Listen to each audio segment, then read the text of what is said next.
And welcome to Rogers Television Flames Hockey for Game 4 of the Calder Cup Finals between the St. John Flames and the Wilkes-Barre Scranton Penguins.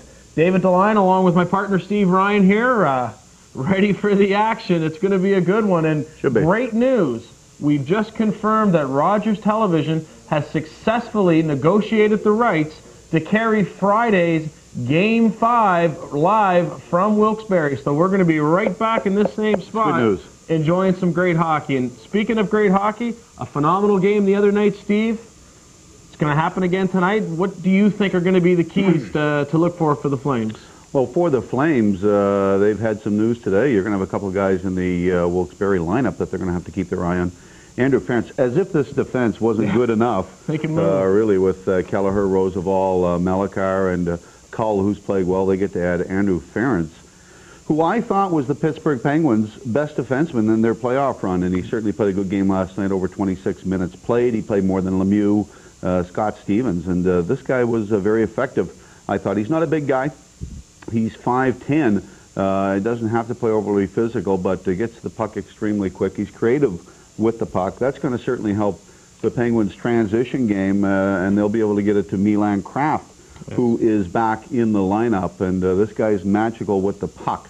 He had a chance to play with some pretty good talent in Pittsburgh. Straka, he played a little bit with Jagger, even though Jagger kind of took the basement door out of that series. Yeah, nice to see Jagger show up. Yeah, he really wasn't. He just wasn't effective at all, and certainly lots of stories going on about certainly Jaromir Jagr, but the fact that Milan Kraft will be here tonight for this team gives it a completely different look, and he's very creative with the puck. Not bad on the face-offs. He wasn't really effective with the Pittsburgh Penguins, but this is the lower level, and I think he'll be effective once again. Face-offs, so important as the Flames were so good in the second period the other night, and I thought that turned that game around. Daniel Tkachuk, Blair Betts, and Marty Murray very good with the face-offs. So it's a different look for the Penguins tonight, and I think you're going to see a much improved team. They really, I thought, kind of fell apart in the second period the other night when the Flames really took the game to them. And once again, I think you can expect a more disciplined team. Certainly, the coaching staff wasn't very happy with some of the undisciplined penalties taken the other night. Dennis Bonvie and certainly Verreau was guilty of that. Absolutely, and of course, as we look at how we got to Game 4, we all remember the disappointing home loss for the Flames, 4-3, with Jason McDonald scoring the game winner, and then of course the bounce back at Harbor Station. A big lead, a tight last couple of minutes of the game, a 4-3 victory for the Flames. Daniel Tkachuk, Sergei Varlamov, phenomenal in that game. And of course, as we watched here live from Wilkes-Barre the other night, a 4-1 victory for the Flames. We've got obviously a Wilkes-Barre fan on the monitor there because they flipped the score around, but we all know it was a 4-1 victory for the Flames. And like you said, we know it was. Absolutely. That's right. Undisciplined would be the key word as far as Wilkes-Barre went the other night. Stupid penalties. Yep. Bonehead is another word that comes up to my mind. That's a pretty good word. Tibbetts, I don't know where his mind was in the game as far as taking the penalties and causing the power play goal for the Flames. I know you'd probably want to expand on that. Maybe he was on his parole hearing or something. Absolutely. And of course, Darcy Verreau, very uncharacteristic of this guy. But this guy can play a little chippy, but Patrick took it out in the media on him too. Yeah, sure did. And obviously, there would have been a little meeting with him before the pregame skate. That was promised. Absolutely. Martin Brochu. Yeah, thought he played a very, very strong game, and I didn't think his game was up to par at Harbor Station. I really didn't. The first one definitely a couple of soft goals. The second one. Really, a couple of soft goals. The Flames came out ahead in that game, but not the Martin Brochu that we know can be very, very effective for this team. The Flames went out and got him for a reason. And, a goaltender like that, with the talent that you have on this team, you don't want to rely on him to win you games, but you certainly don't want him to be the cause of losing you games. And I don't think he was the first game. The Flames just didn't play that good as a unit. But the other night in the 4-1 victory, I thought he was exceptional. And some key saves in the first period, carried that right through the second. And once again, a good complete game by Martin Brochu. Yeah, we had a little fun with some of the comments after Game 1 as far as the media. We picked something up off the internet this morning. against Steve Sembrett, one of the reporters for the Times Leader. He's a beauty. Nice. He referred to it as St. John's. Yeah. We've faxed him a map. We've showed him where exactly we are, and that this is St. John, and we are Canadian. And I guess a hello to some of the places that are tuned in tonight, obviously all over the province. But I know our phones were ringing off the hook from a few of the local watering holes and establishments that are having a lot of fun tonight. Obviously Rockies, Mateo's. Mateo's, the people at Mateo's got a phone call today. Good crowds around the city watching this game. Thorne Avenue Sports Bar, Ronnie Cypher pouring them out there. It's good to see. This is good for the city, especially what happened throughout the year. Crowd's not that good. Nick Giagudas and the ownership group with the Flames deciding that they needed to throw a ticket drive out there. They did, and they were very successful. Team's going to be here for at least a couple of more years. So, you know, the building of positive things with the Flames this year. Great. Well, as we get ready for the first period of play, we're going to be all tuned in. We know you are. We're going to send it to Andy Campbell in the booth live from Wilkes-Barre for Game 4 of the Calder Cup Championship. That note. Chris Barton, you had the headphones off to listen to that one. That was probably even more exciting hearing everybody kind of muscle along with that. Well, I don't know about how exciting it was, Andy. He was a pretty long-winded fella. But I'll tell you who's going to have to be long-winded tonight, and that's the Wilkes-Barre Scranton Penguins, Andy, as this is a must-win of all must-win situations for them here tonight. I just want to say welcome. Oh, well, thank you very much. Glad to be here as usual. Finally seen some sun for a change this week of the week. First day of the week, we've seen some sun. Kind of puts a bright face on myself tonight because I've been pretty sour all week. The weatherman has not been kind to this part of Pennsylvania. Marty Murray and Milan Kraft are at center ice along with Stefan Auger. And this hockey game is underway. Game 4 of the 2001 Calder Cup Final. Flames control off the opening draw. Mike Martin moving the puck ahead. It's picked up inside the Wilkes-Barre zone by Trent Cull. He moves it up through the neutral zone. Martin has it again. Now Greg Crozier for Wilkes-Barre fires the puck into the St. John zone. Derek Walser in behind Martin Brochu. Here comes Walser up through the middle, checked by Kraft, and the puck will roll free to Cull in the neutral zone. He throws it ahead. Off his stick to wave off the icing. Brochu comes out to play it. Walser has it in behind one more time. Up through the middle. Has to move it quickly. Martin Sonnenberg pinching down. Now Sergei Varlamov will push it ahead into the area between the two blue lines. Marty Murray trying to move it further into that area. Joseph Melikar now for the Penguins. He dumps the puck, and the Penguins have some pressure on the Flames, who can't get the puck across the red line to this point. Melikar in behind the red line briefly. He'll play the puck forward. Walser picks it up, bangs it off the far side boards. Bejan was at the blue line, but Steve Bejan couldn't put a stick on the puck. Toby Peterson with a chance just over the blue line, but Monador got on the ice just in the nick of time. Here's Daniel Tkachuk, fights off a check, feeds Chris Clark, walks into the middle, stripped of the puck. Penguins play it into the neutral zone. Monador trying to play it ahead. Got a bit of a bump by Tom Kostopoulos, and the Penguins are going to be called on an offside as Billy Tibbetts comes inside the Flame zone and touches up. And linesman Harry Amiens, who the Flames had a little bit of trouble with in one of the games during the Providence series, resurfaces here tonight. Well, the two veterans, Andy Marty Demers and Harry Amiens, both go helmetless. That tells you how long they've been in this league. I don't know exactly how long Marty Demers has been in, but I have some fight tapes at home there from well back 20 years ago, and he's out there doing the lines when they had their names on the back, a lot younger looking than today. Face off in the neutral zone, Tibbetts and Blair Betts. And Blair Betts able to win that draw away from Billy Tibbetts. Steve Monador flips it up through the neutral zone, knocked down by Chris Kelleher. He shoots it ahead, and there's a whistle in behind the play, and the aged linesman, Harry Amiens, will whistle that one as maybe getting off the glass in behind the Flames bench. Is that what we see there? Well, actually, I didn't see there, Andy. I got this monitor. We cried about having a monitor because we didn't know if we were going to be on the TV tonight back home for TVNB, so we have a monitor, and they placed it right in front of me, so I'm just doing the adjustment here. Sorry, folks back home, that I missed that. I believe it was off the glass in behind the Flames bench, hence another face-off in the neutral zone. Penguins control. Kelleher shoots the puck far side for Brendan Buckley. He sends it ahead for Dennis Bonvie, and the Penguins attack in the far corner of the Flame zone. Bonvie with that puck fires it in behind, looking to get it to Alexander Mathieu. Puck will roll back to Bonvie in the far corner, centering, no one home in front. Blue line, Chris Kelleher's shot, knocked down by Marty Murray, and he'll skate away with it, feed Varlamov. They cruise across the blue line. Marty Murray puts on the brakes, trying to play it into the slot. Bonvie getting back to steal that one away. He'll send it far side for Tibbetts. Tibbetts gains the blue line and sends a rink-wide pass, looking for Kelleher. Now the puck bouncing in through the middle. Tibbetts picks it up, gets the elbows high up on Marty Murray, and the play continues. Now Tibbetts missing on a check. Varlamov just sidestepped it at the last moment, and Tibbetts went crashing into the Flames bench, and as Billy Tibbetts takes the bench, Dennis Bonvie with a few probably choice words for Billy Tibbetts, and maybe a little advice, just contain yourself, young man. Well, the Penguins have come out strong here tonight, Andy, with the body, with the physical play. They're throwing the checks around quite a bit here so far. Not even 3 minutes into the hockey game, and I figure that's what they have to do. They had a decent spans of playing time the other night when they did start to throw the body around, and that obviously is the game plan tonight early. Face-off inside the St. John zone to the right of Martin Brochu. Tkachuk and Milan Kraft, and Daniel Tkachuk wins that draw. Walls are in behind. He'll feed the far boards. Can't get it to Bejam. Blue line. Ferentz's shot. Brochu forced to make the save there. Mathieu turns one back, and Brochu makes the save again.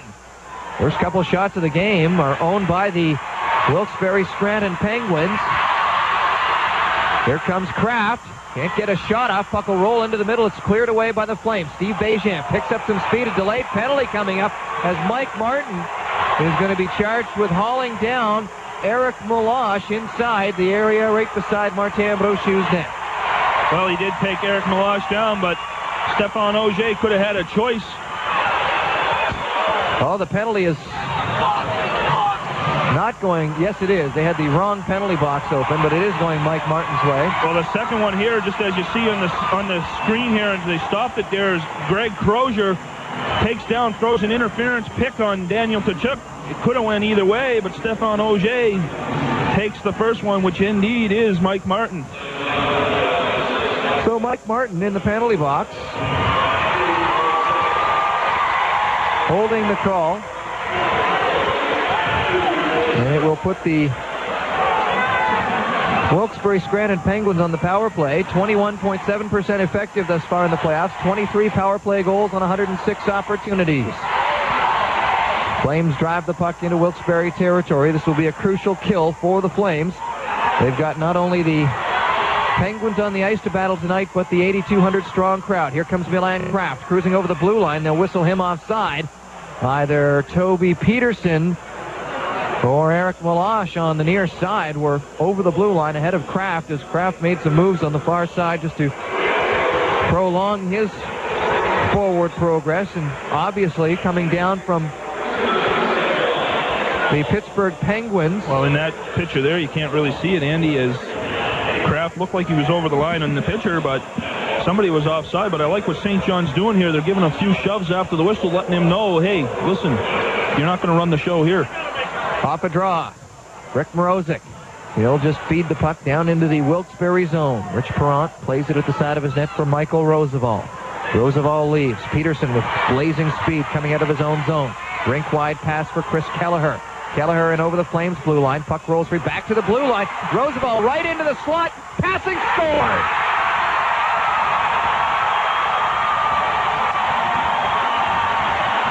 That's Chris Kelleher on the far side of the net. Takes a brilliant pass, and a beautiful one at that, from a fellow defenseman, Michael Roosevelt, and Chris Kelleher hooking up to give the Wilkes-Barre Scranton Penguins a lead early in this hockey game. But you'll see here on the replay, they're not really going to show it. St. John did indeed have a chance to get the puck out, as Marty Murray had the chance to dump it out, but he didn't really get all of it. And the Penguins keep it in at the point, and here's a very beautiful, beautiful pass over to Chris Kelleher, wide open. Rick Morozic does his best to contain him, but unable to do so.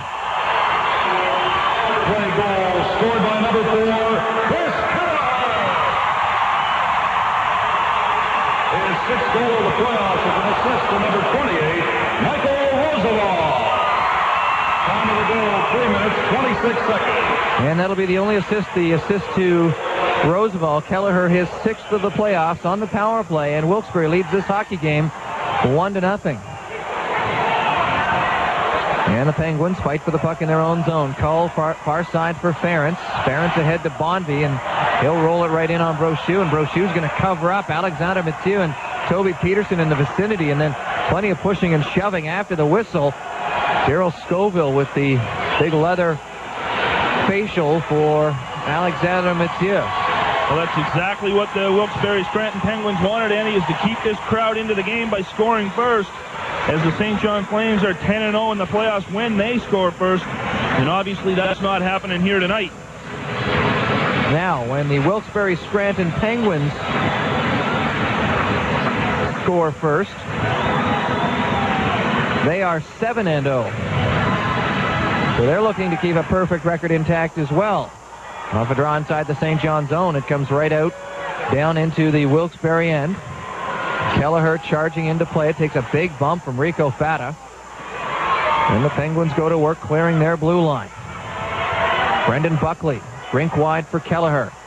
Kelleher back to Buckley. And it'll go back to Kelleher far side, and there's a whistle that has stopped play here. It's going to be a long...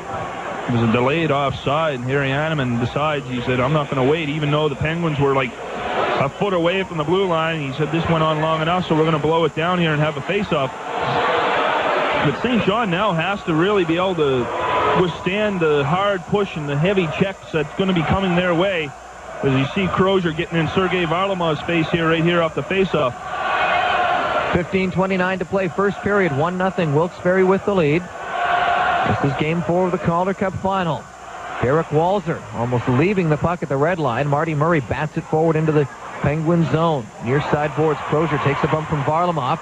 Comes up with the puck, he then takes a hit from Milan Kraft. He'll play it into the corner, being chased by Crozier. Turns, centers, off the leg of Roosevelt. Back to the blue line. Walzer with a shot is just wide on the far side.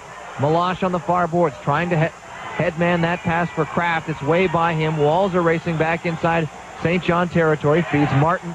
Up the near side boards it comes.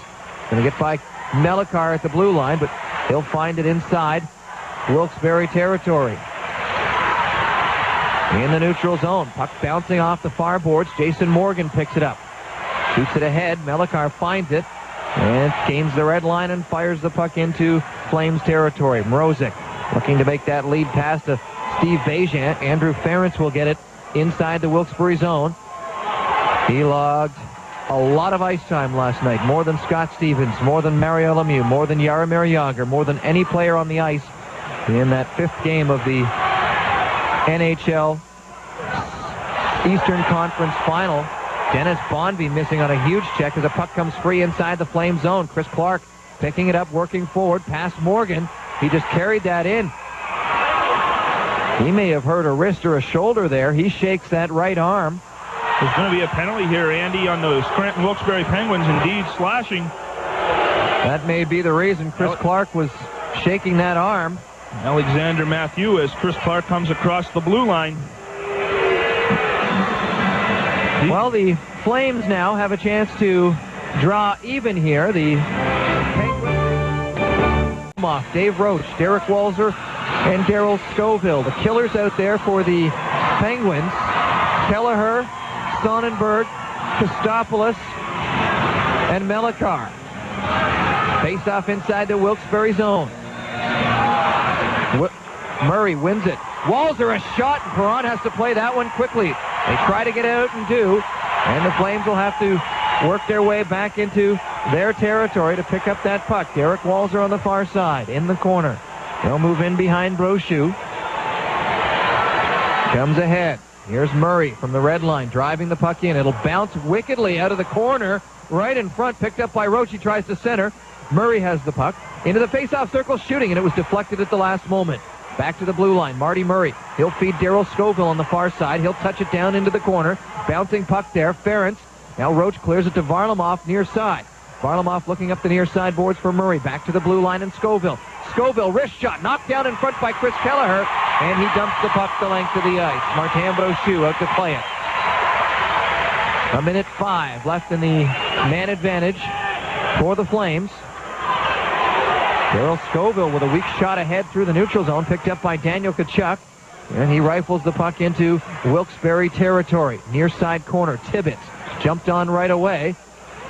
And a big crash in the corner. Bejan back to the blue line. Another delayed penalty coming up against the Penguins. Tkachuk a shot just wide on the near side. Dupont on the far boards. Down low for Clark. Clark feeds Tkachuk near side. Out front. Oh, Bejan tripped up. Dupont shooting wide of the open net. Perrant was down and out. And now bouncing puck in front.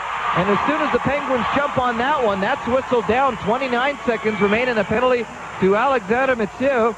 And the Flames are going to go 2 men up here for about 30 seconds. Well, Trent Cull, Andy, got the stick up high in front of the Penguins' net. And Stephane Auger is not going to let that go. You have to have control of your stick, and he definitely had it up high. I'm not sure if it was Chris Clark or Steve Bejan. It was one of the St. John forwards that was battling in front of the net. So we have 12 minutes and 35 seconds to play in this first period. Wilkes-Barre up by the score of 1-0. Now, St. John with a 2-man advantage for 29 seconds. Alex Smith-Hugh, the former Halifax Moosehead, in the penalty box, joined now by Trent Cull. Cull the full 2 minutes, 29 seconds of 5-on-3. Well, It'll be an important 29 seconds for St. John. Very important. I mean, you don't want to waste opportunities like this here, albeit it is only 29 seconds of a 2-man advantage, but quickly win the face-off and move it around, see what happens. Sonnenberg and Murray in the face-off circle to Perrant's left. Murray wins the draw. Back to Derek Walser. He'll feed Varlamov far side. Shooting, knocked down by Perrant and held on. 22 seconds worth of 5-on-3 now available to the Penguins. And after just 7 seconds of that combination, Jim Playfair will make a substitution, putting Dave Roach out there for Steve Bejan. Murray will take the face-off now in the face-off circle to the right of Rich Perrant. Well, that play there, Andy, is exactly how you draw it up, win the face-off, get it back. Just unfortunately, Steve Bejan couldn't get to the front of the net quick enough as the shot came in. Sonnenberg and Murray one more time. And once again, Murray wins the draw. Back to Sergei Varlamov on the blue line. He fans on the shot. Able to pick up that puck, moves it across for Walser. Walser looks in, sends it back to Varlamov. Back to Walser. Down low, Murray near side, back to Walser. He'll load, fire, score! Derek Walser! And the Flames have tied up the hockey game with 9 seconds left in the first penalty, so they will continue on the power play. Well, Sergei Varlamov, another win by Marty Murray, gets the puck back to Sergei Varlamov. When you just think it's going to hop over his stick and get out, it does not, and they keep it in, and Walser and Varlamov play back-to-back, back and forth. Finally, it goes down low to Marty Murray, as you see at home, right back to Derek Walser, and he tees it up and right straight in with Dave Roach screening Rich Perrant. Not much of a chance for the keeper there. That is a key goal for the St. John Flames, who now have 1:40 left on Trent Cull's penalty to work with the man advantage. And they start out right away. Here's Steve Bejan hauled down over the blue line. 21, Derek Walser, his 7th of the playoffs, with an assist to number 16, Marty Murray, and number 29, Sergei Varlamov. Time of the goal, 7:44. There we go. Walser, his 7th. Murray and Varlamov with the assists. That puts Marty Murray within 3 assists of tying a franchise record for the number of assists in a postseason. Penguins dump the puck the length of the ice. Flames will start out from in behind Martin Brochu. Darryl Scoville gains the red line. He's still got the puck, controlling, works the shot. It was just wide. Picked up by Tkachuk in the far corner. Played in behind for Bejan. Back to the blue line. Scoville getting over just in time to hold it away. They hold it at the blue line. Tibbetts was the man challenging Darryl Scoville. Now on the near side, Peterson takes a whack at it. It goes into the middle of the ice. Scoville far side. Can he hold it in? Yes. And Tkachuk fires it deep. Perrant out of his net. Tibbetts picks up the puck from Rich Perrant. He drives that the length of the ice. We've got a 1-1 hockey game with 11 minutes and 8 seconds to go in period number 1. Steve Monador starts deep. Comes to the red line. Long drive in. That'll roll near side where it's picked up by Varlamov. Sent back in behind. Comes off the glass and it's knocked down by the Penguins. Eric Meloche carrying to mid-ice. Plays it forward. Loose in the slot there briefly as Milan Kraft skated right by it. Sergei Varlamov with a long drive in on Rich Perrant. He drops it for Kelleher. Kelleher takes a fall in the corner. Still able to play it up the near side boards. Meloche and Dupont fight for it. Now Roach and Varlamov come in. And this one's whistled down. Stephane Auger pointing.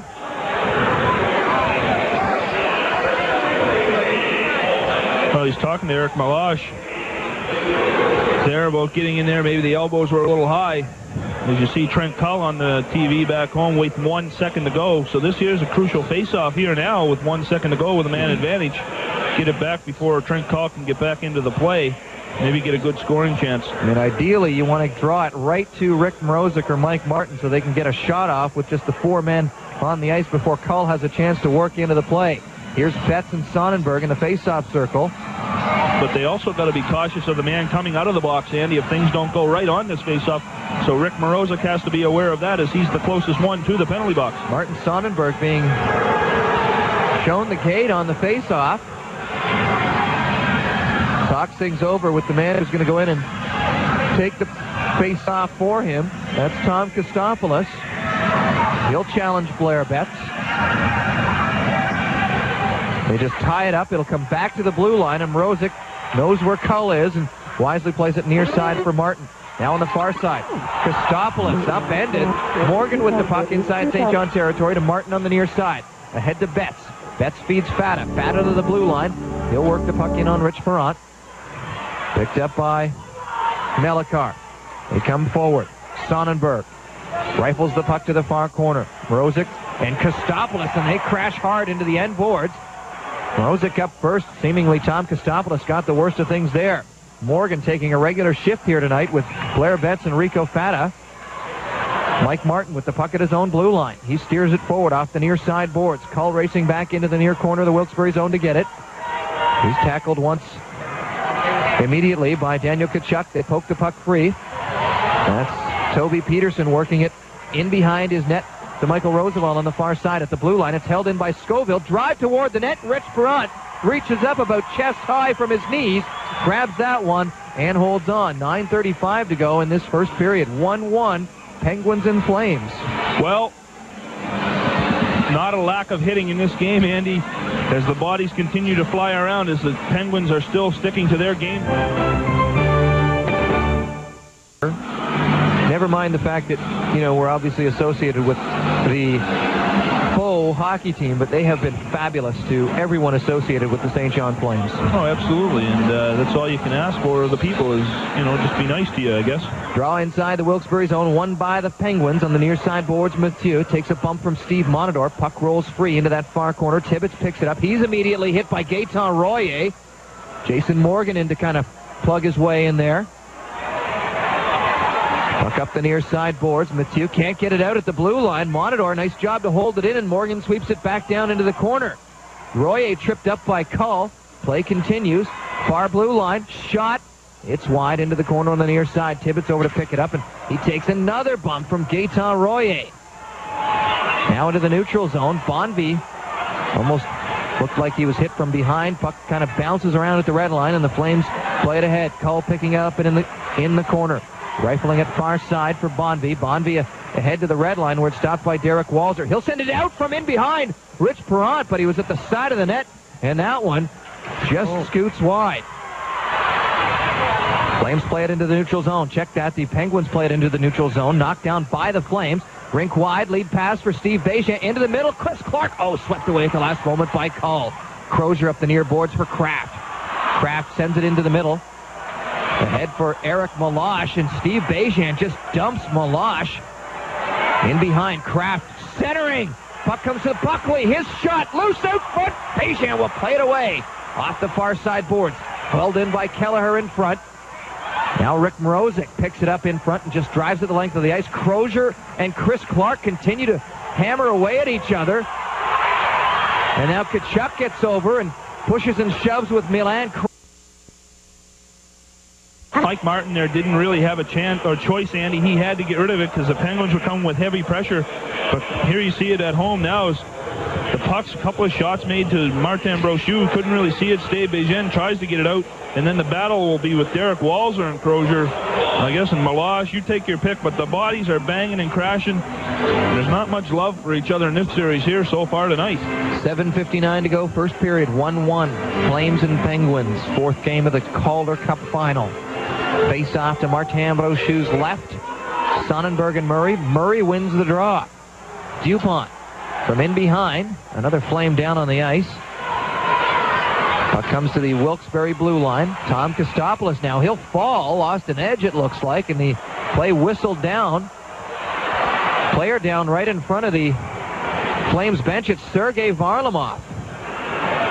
And for those of you watching on TVNB, you see Brian Miller out there immediately to deal with Sergei Varlamov, and the Flames bench on its feet in concern here. We're seeing it on the television replay. I don't know that we're going to get that good a look at it. Oh, Sergei Varlamov run heavily from behind by Martin Sonnenberg.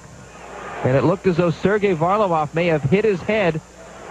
Definitely has hit his head on the top of the boards. As you can see there at home, they're bleeding above the eye, as his head obviously did hit the glass, maybe one of those steel partitions that are sticking out. It goes on seen by Stefan Auger or his veteran linesmen Marty Demers and Harry Animan. So Sergei Varlamov will head to the dressing room for repairs, obviously. Dr. Dave Craig here with the Flames as well will no doubt be called upon to maybe run some thread through Sergei Varlamov's left eyebrow. The way he was leaking there, it looks like for sure that was going to be need some unwanted surgery. 7:48 to go first period. 1-1 Penguins and Flames. If you see here the replays at home, all the hitting that's been going on, and it's going to continue. Rick Mrozek, long drive in on Rich Perron into the far corner. Roosevelt steers around one man, can't get past the other. Roach trying to feed Fata in the middle. Puck knocked away by Melekar. He'll play it up the far boards. Mrozek holds at the blue line. Shot. And that's blocked before it gets to the net by Roosevelt. He'll play it out into the middle for Kostopoulos. Kostopoulos has sent it into the St. John zone. Mrozek racing there to pick it up. Up on the far side for Roach. Here come the Flames. Rink wide pass for Rico Fata. Past him. Melekar picks it up. Looks forward. Flames will pick it up outside the red line. And then Roach takes a big bump from Kostopoulos. He's got the puck tied up there, being hammered by both Sonnenberg and Kostopoulos. And now Roach has Martin Sonnenberg in a headlock. And now Roosevelt, check that, Melekar comes over and pulls Roach from that pile. Dave Roach looks as though he's going to the penalty box, but it would appear he's going to have some company. Looks like Martin Sonnenberg's also going to go, Andy, as they all tied up in front of the Penguins bench. And just in an effort to restore order, I don't think Stefan Auger can watch another one of those incidences go by. He's going to send a couple guys from both teams, even things up, just make sure that folks know he's the man in charge on the ice. Well, he is indeed the man in charge on ice, and that's maybe that's good here. As you see at home now, Roachy goes in there and he gets cross-checked there by Sonnenberg, and then comes flying. Who was that came flying in there? Definitely Kostopoulos, and then the sticks are up and then checking back and forth, sticks in the back. Look at this. And then there's Daniel Tkachuk jumping right in there. So the two teams go 4-on-4 with 7:09 to go in the first period. A couple of roughing minors assessed to Martin Sonnenberg and Dave Roach. Andrew Ferentz with the puck inside Wilkes-Barre territory. Young man that has impressed so many people in his time with the Pittsburgh Penguins, especially during the Penguins' march through 5 games of the NHL's Eastern Conference Final. Chris Keller, blue line, shot. Doesn't get through, knocked down, and Monador falling in front, able to play that puck ahead to Daniel Tkachuk. He'll send it rink wide. Scoville leading the charge now. Kelleher ties up the man. Kraft picks up the puck loose in the zone. Here come the Scranton Penguins, 2-on-1. Kelleher with one man in front. Oh, just missing on the one-timer. And Meloche gets drilled into the Wilkes-Barre net, or the Flames net. The Wilkes-Barre player crashing into that. Now on the far side, Ferentz coming over, taking a real liking to Jason Botterill on the far side. And early in this hockey game, the emotions reaching a fevered pitch. Well, if you're a fan of big hitting, and you're joining us tonight, this is big hitting here. As you see on the replay here, the Penguins are going to turn it up as Daryl Scoville couldn't really gain ground, and he loses the puck, but he comes back hard as Chris Kelleher makes the pass across. But Eric Meloche just gets crushed by Daryl Scoville. As you see here, Daryl Scoville back checking hard. Really has no choice, so he might as well finish him in his eyes. So unfortunately for Eric Meloche, his neck straight into the crossbar. A lot of the fans here at the First Union Arena immediately stood up and pointed to the face-off circle at center ice, thinking they dislodged the net as Meloche tried to score. Of course, they dislodged it with Meloche's forehead. But, of course, that check came well after Malash's scoring opportunity. There's Darryl Scoville. You just seen him at home there getting a few good ribbings today from me about his stash that he's got going there. Something right out of the 1970s. Well, he thought it was pretty funny, pretty amusing. Face-off inside St. John territory. 4-on-3. Plenty of ice out there as Milan Kraft wins the draw. Back for Kelleher. He'll feed Roosevelt. Roosevelt looks in. Kelleher far side. Kraft now.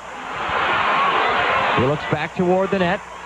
Got a man blocking. Roosevelt elects to pass. Kelleher far side just missed. Comes to Kraft. He'll skate it back in behind Brochu. Send it into the near side corner for Toby Peterson. Peterson back to Roosevelt on the blue line. Roosevelt has the puck knocked away by Rico Fata, and then a diving play to dump the puck into the Wilkes-Barre zone. Fata with a great effort there. Toby Peterson down the far wing for Kraft. Kraft looking for some room.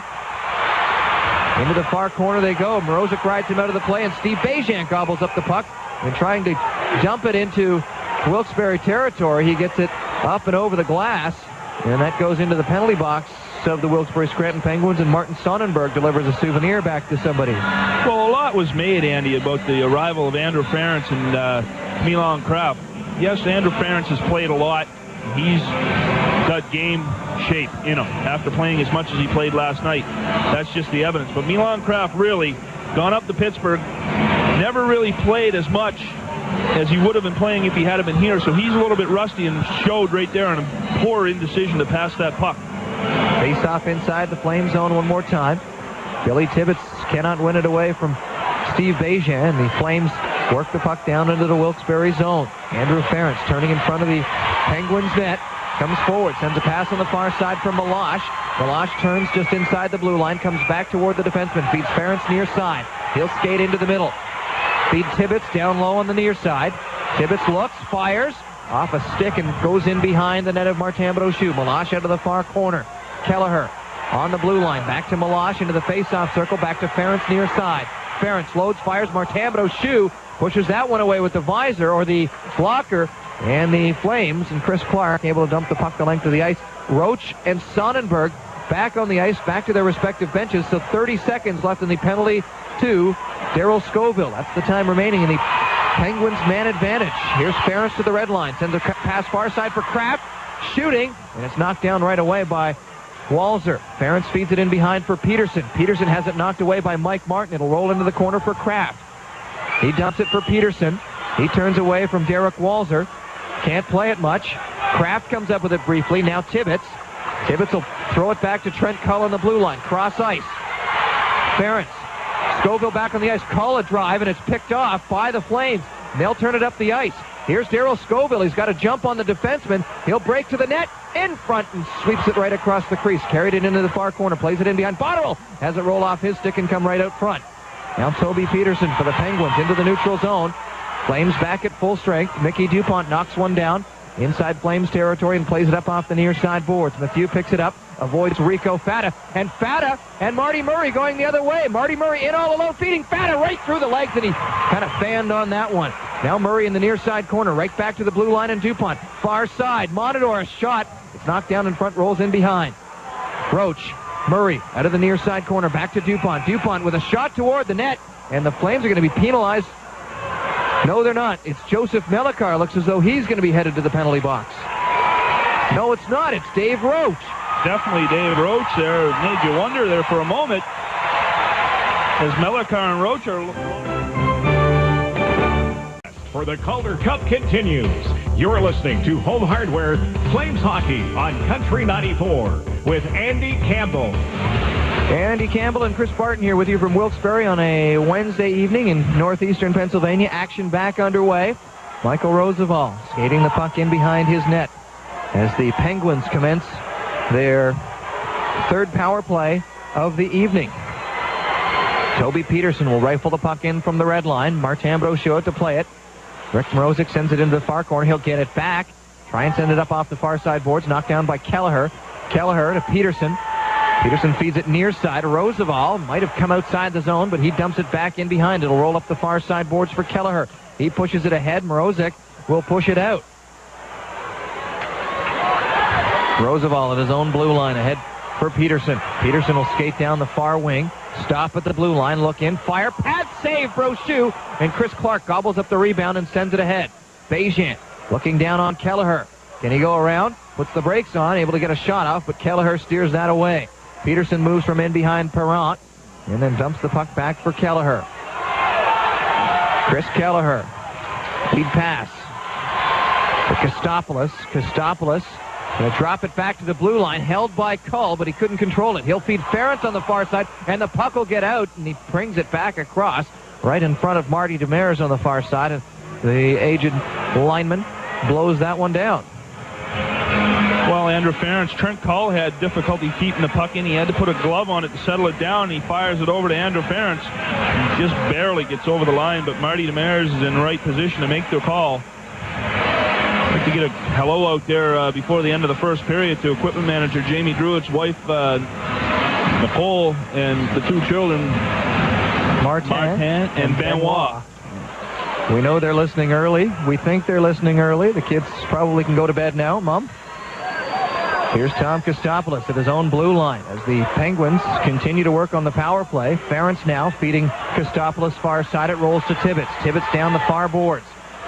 Muscles it around to the near side. Back to Ferentz on the blue line. Cross far side. Cull with a shot. Knocked down by Walzer. And Walzer will kick it over the blue line.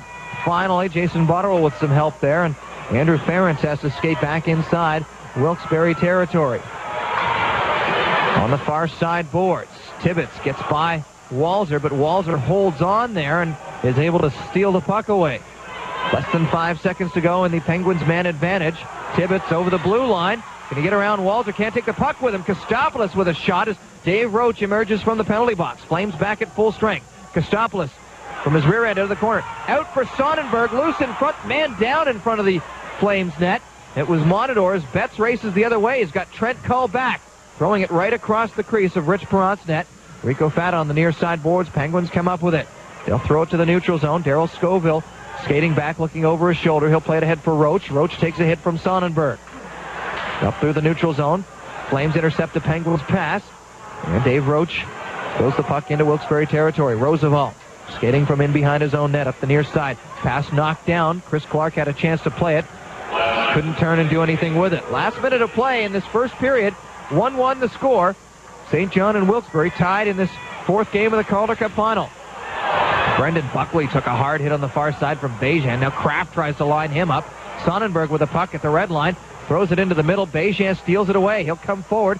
He'll shoot it in on Perrant. That's just wide off the end boards. It'll roll to Bonvie. Bonvie touches it ahead to the man skating down is Buckley. The defenseman pinching up on the play. He was tied up by a couple of men. Sergei Varlamov back on the ice. Obviously taking a stitch or two. Toby Peterson knocks one down at the red line. Turns the Penguins back the other way. Crozier, backhand. Just wide, and Brochu could have played that had he needed to. Dupont and Greg Crozier fight in the corner. Dupont rolls it in behind to the far corner. Morozic ahead to Jason Botterill. Botterill gains the red line, and he'll fire it in on Rich Perrant off the end boards. Perrant will leave it for Kelleher. Less than 5 seconds to go in this period. Murray down the near side. They try to center it. Botterill out of the corner looking for Varlamov cruising through the slot. And the horn goes to signal the end of period number 1. An exciting period. The Wilkes-Barre Scranton Penguins scoring first, Chris Barton, but the Flames answering right back with a power play goal of their own. Well, that's what they had to do, Andy, on that 5-on-3 advantage. You want to make them count every time you get the opportunity, and St. John indeed did make it count to tie this hockey game up. But, like I said earlier, if you're a fan of big hitting and hard-hitting hockey...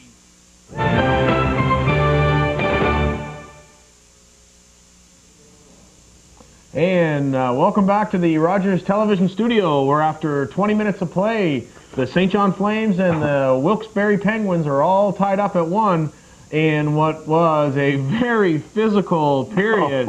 I tell you, we got sore just watching. We got Corporal Lance Sutton out there, and yeah, it's pretty tough period. Both teams really are here ready to play tonight. Everybody. Hits are coming from everybody. Absolutely. Wow. We love it. Yeah. Canadian hockey. Special teams. Yeah. Special teams. We knew it was going to be a key going into the series. The power play on St. John, obviously 2 the other night. Boom. 2 power play goals tonight, one by each team, obviously, to put it into the 1-1 tie. There's too much talent not to be effective. I think like I say, the power plays are very good for both teams. And once again, these guys, you can't underestimate them. They move the puck around very well. Kelleher getting the goal. Yeah. You know, he's one of the big three defensemen. He, Roosevelt, and now Andy Ferentz is back in the lineup. And give credit to Melikar. He played one heck of a period, too. Very, very physical. I talked the other night. I didn't think the Penguins' defense was that physical. Reneg. These guys are physical. They're smashing everything that moves in front of the net, really along the boards, and give them credit. They're pouring everything out there tonight. They want this one bad.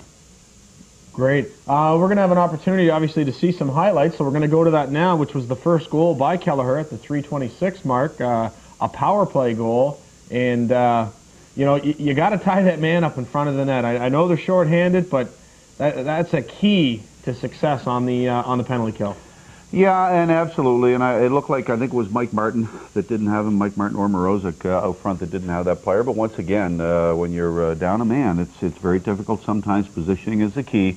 So much good puck movement from Roosevelt or Kelleher. They're going to get it in deep. They're going to take you wide. They're going to get guys out of position. Very hard to defense, these guys, because they're defensemen that play like forwards.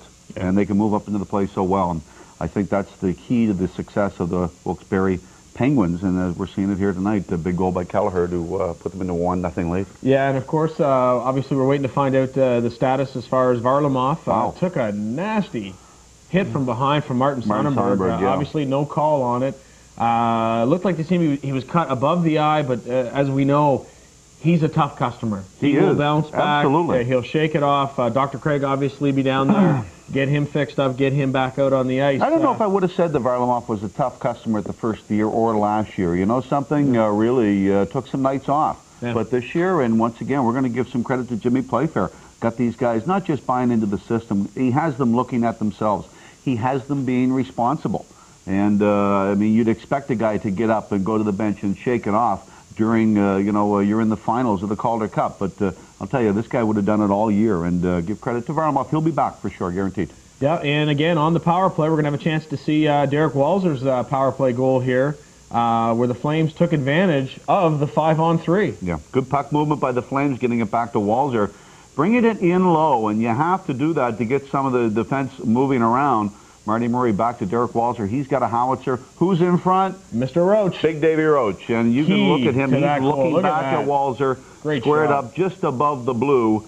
He is such a big character, and not much of a chance for Rich Perron. He's still looking for that puck, but a good job by Davy Roach. You can see that one on the highlight reel. Yeah, pick that up and we'll send him a photo. A lot of talk, obviously, fans saying Rico Fata, he's not getting the goals, he's not getting the points. We all know that, doesn't have to. That Jim Playfair's put him in a more defensive role. Sure. What a phenomenal clearer on the penalty kill. Yep, when they were down 4-on-3, the toughest penalty to kill off.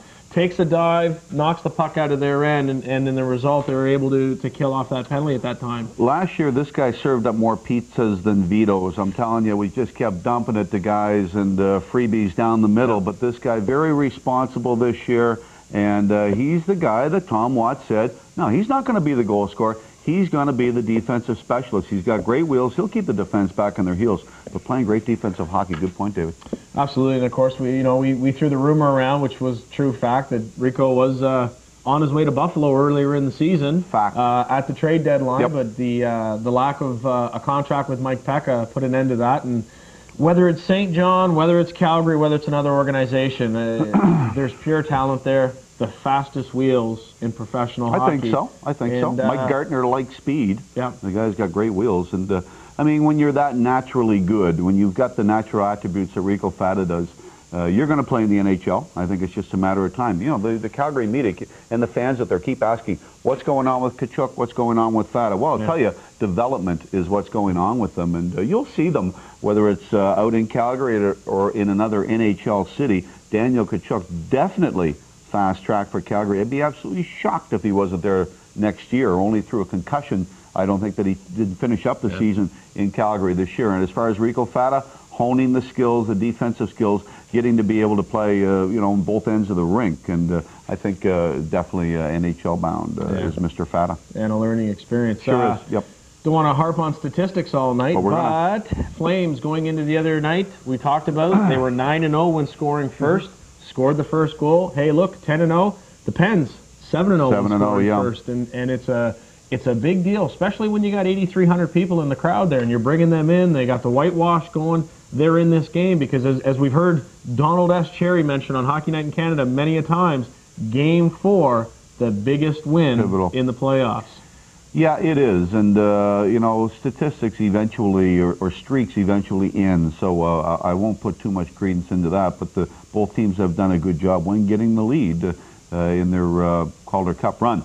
Absolutely. We're going to take a quick break right now, and when we come back, obviously, we'll have more discussion on the first 20 minutes of play, so this is a chance to refill the pops and grab the chip bowl and maybe make a pit stop, and we'll be right back to you on Rogers Television, Flames Hockey.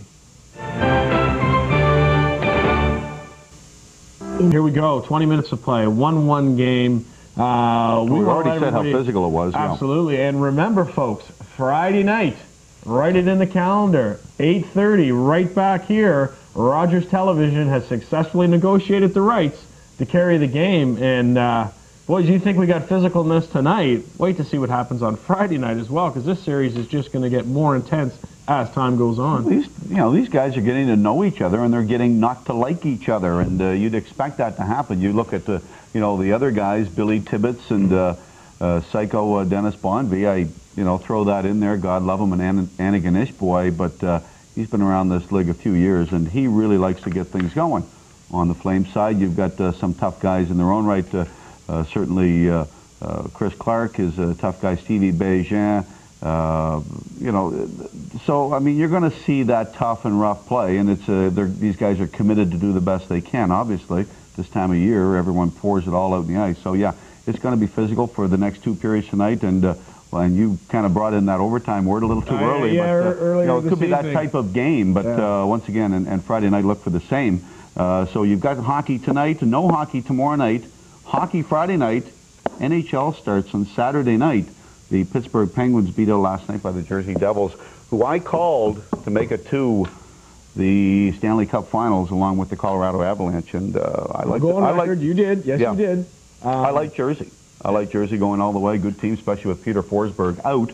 I know this is American Hockey League coverage, but we have to throw the NHL in there for a couple of minutes. It's exciting at this time of year. So I'm going to call New Jersey in 6 games. We'll get that out of the way right away. And I'm going to go the other way. I'm going to take Colorado in 6. Obviously, the emotional favorite with Raymond Bourque. Mm-hmm. Even without Peter Forsberg, I like Colorado. I like Patrick Waugh. And I just can't agree with you, so we'll have to go that way. What else is new? Dogs and cats would be falling from the sky if we were to agree on something. Yep. A lot of support staff. Obviously, the Stu McDonald, of course, the Chief Operating Officer of the Flames is obviously in Wilkes-Barre. Nelson White, and Nelson White, the Director of Media Relations, and phenomenal guy, helps us out a lot during the regular season. We'll take a quick look at the summary here, of course. Not used to seeing such low shots on net, especially after last night. I think it was 13-12 after 20 minutes of play, but a few block shots tonight too, and stuff that didn't get through from the point on both sides. Yep. So 7 apiece there, and of course a couple of power play goals. Chris Kelleher for the Penguins, and then Derek Walser answering back for the Flames. And I know we're going to continue saying a lot of good things about him. Well, he is. He's brought his game beyond the level they were expecting. Sure has. Defense on both teams are playing. I think very good. Scoey, my guy. I love Scoey. Love Darryl Scoville. Great guy, great player. Just not doing it tonight. Got caught up the ice a couple of times, and but he has to regain some composure there. But getting back to the defense, the other night, 31 shots by the Wilkes-Barre Scranton Penguins on the Flames net. 18 of them by defense. 58% of the shot by the defense.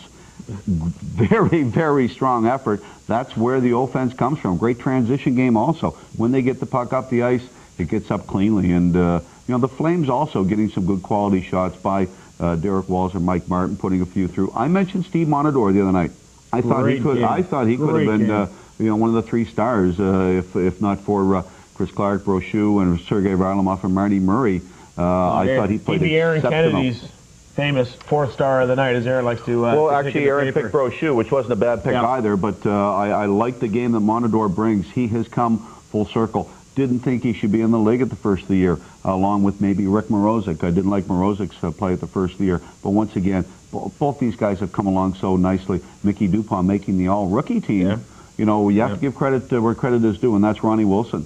Ronnie Wilson's done a great job with the defense this year, and really, who would have thunk it? I mean, Kennedy said it, you said it, I said it throughout the year. The weak link goodbye on this hockey team is the defense. Not anymore. They're right up there, and they're playing very well again tonight. Yeah, and if we take a little trip through time here and roll the clock back 12 months ago, a disappointing playoff the Flames went through last year.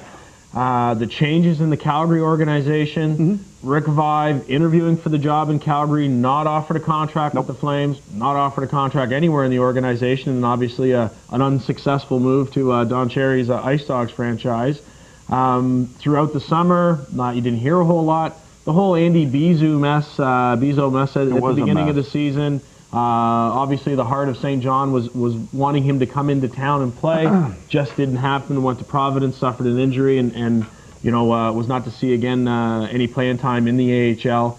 The successful ticket drive, which was really towards the end of the year as this team really peaked.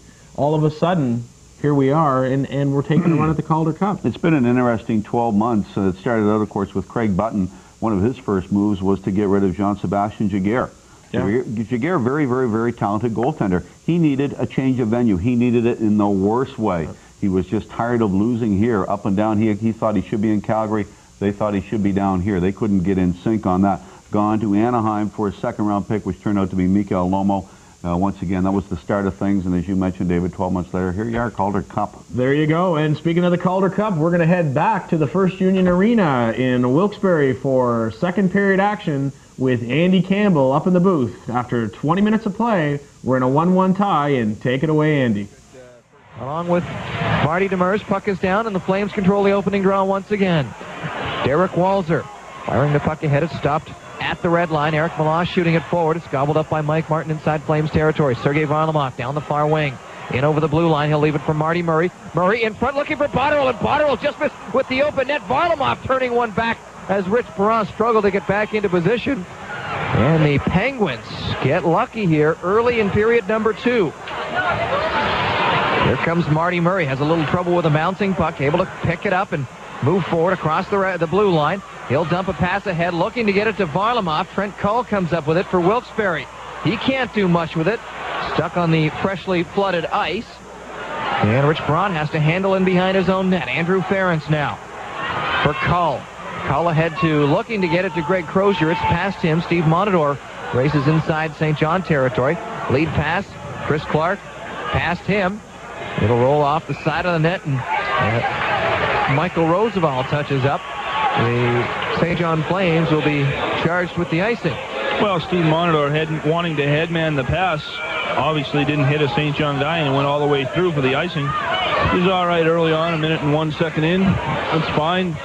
Readjust here now and see what happens. But the Penguins have come out so far in the first minute of the second period, not with that crash and bang style that they came out with early in the first. And maybe that's the adjustments that they have to make here to try to open it up a bit. 18:59 to go, second period, 1-1, Flames and Penguins. Face off inside the St. John zone to the right of Martin Brochu, Tkachuk and Peterson. Tkachuk wins that draw. St. John with a number of more face-off wins than usual. Here's Chris Clark into the neutral zone across the red line. As the puck batted away, they have to hold at the blue line. Monador now at the red line as play whistled down, and in fact the Flames may have been offside. Well, indeed they were offside, Andy, as Daniel Tkachuk chucks the puck to Marty Demers. A little bit of a sluggy start, though, 1 minute and 10 seconds in. See the line changes coming now for the Wilkes-Barre Penguins. Coming in here now, if you have Darcy Verreault with Tibbetts and Dennis Bonvy, I would expect to see some crashing and banging here. This is definitely the line that will do that. And watch Blair Betts try to get inside of Darcy Verreault on the faceoff, try to tie him up. I think they found a way to counter what Verreault's been able to do so successfully on a number of faceoffs. Here's Dennis Bonvy at the Flames blue line, throwing the puck ahead. Verreault into the near corner. Dupont plays him off. It'll roll far side for Tibbetts. He'll move it in behind. DuPont hit by Verreau. Bonvy trying to work it out front. Doesn't get that job done. In the near corner, DuPont will find it. Bring it near side, far side. It'll bounce away from Fata right to Betts. Betts up off the far boards. Ferentz stops it at the red line. Check that. That's Melikar. Now Mrozik, as the Flames are forced back inside their own zone. Verreau's going to pinch down, working from the blue line. He'll play it past Rick Mrozik. Bonvy centering. And Brochu had to play that one. On the far boards, Tibbetts and DuPont crash. Betts comes up with the puck ahead for Dave Roach. Roach has Fata with him.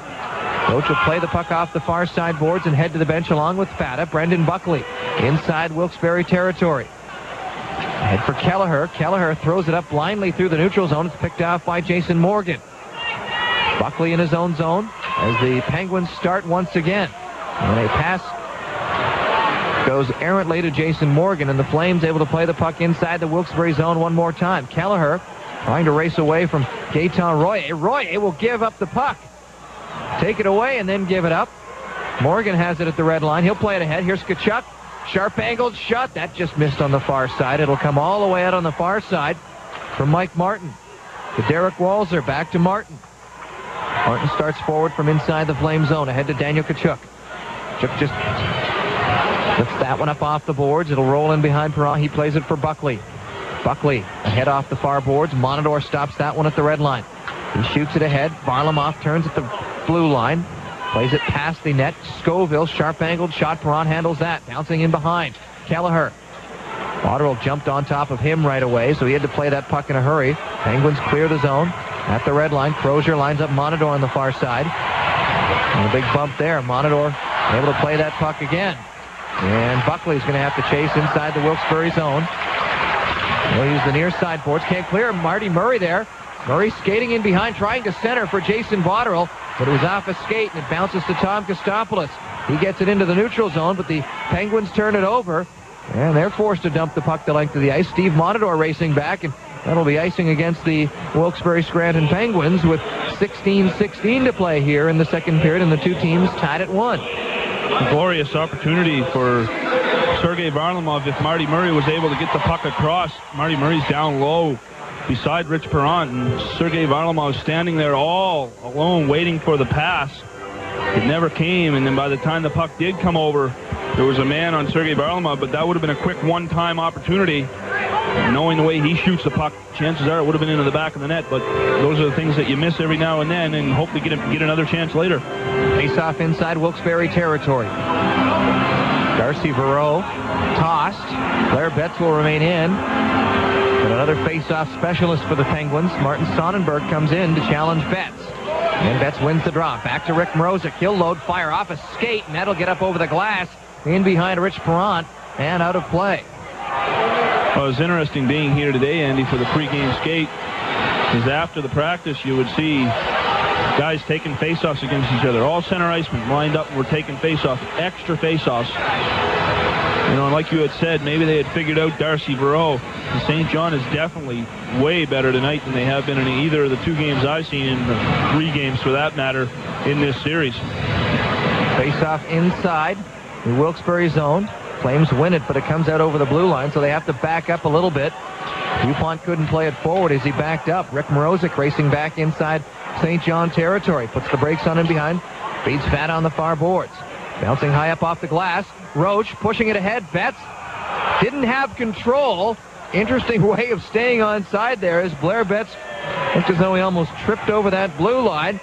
He did have the puck in his skate, so to speak, but you have to have control moving across that blue line to avoid the offside. Well, there was nobody really there, and Betsy can't really get across there. He falls down, not knowing exactly how that happened, but in offside he went. It's kind of comical, actually, but I don't wish for too many of those things like that to happen.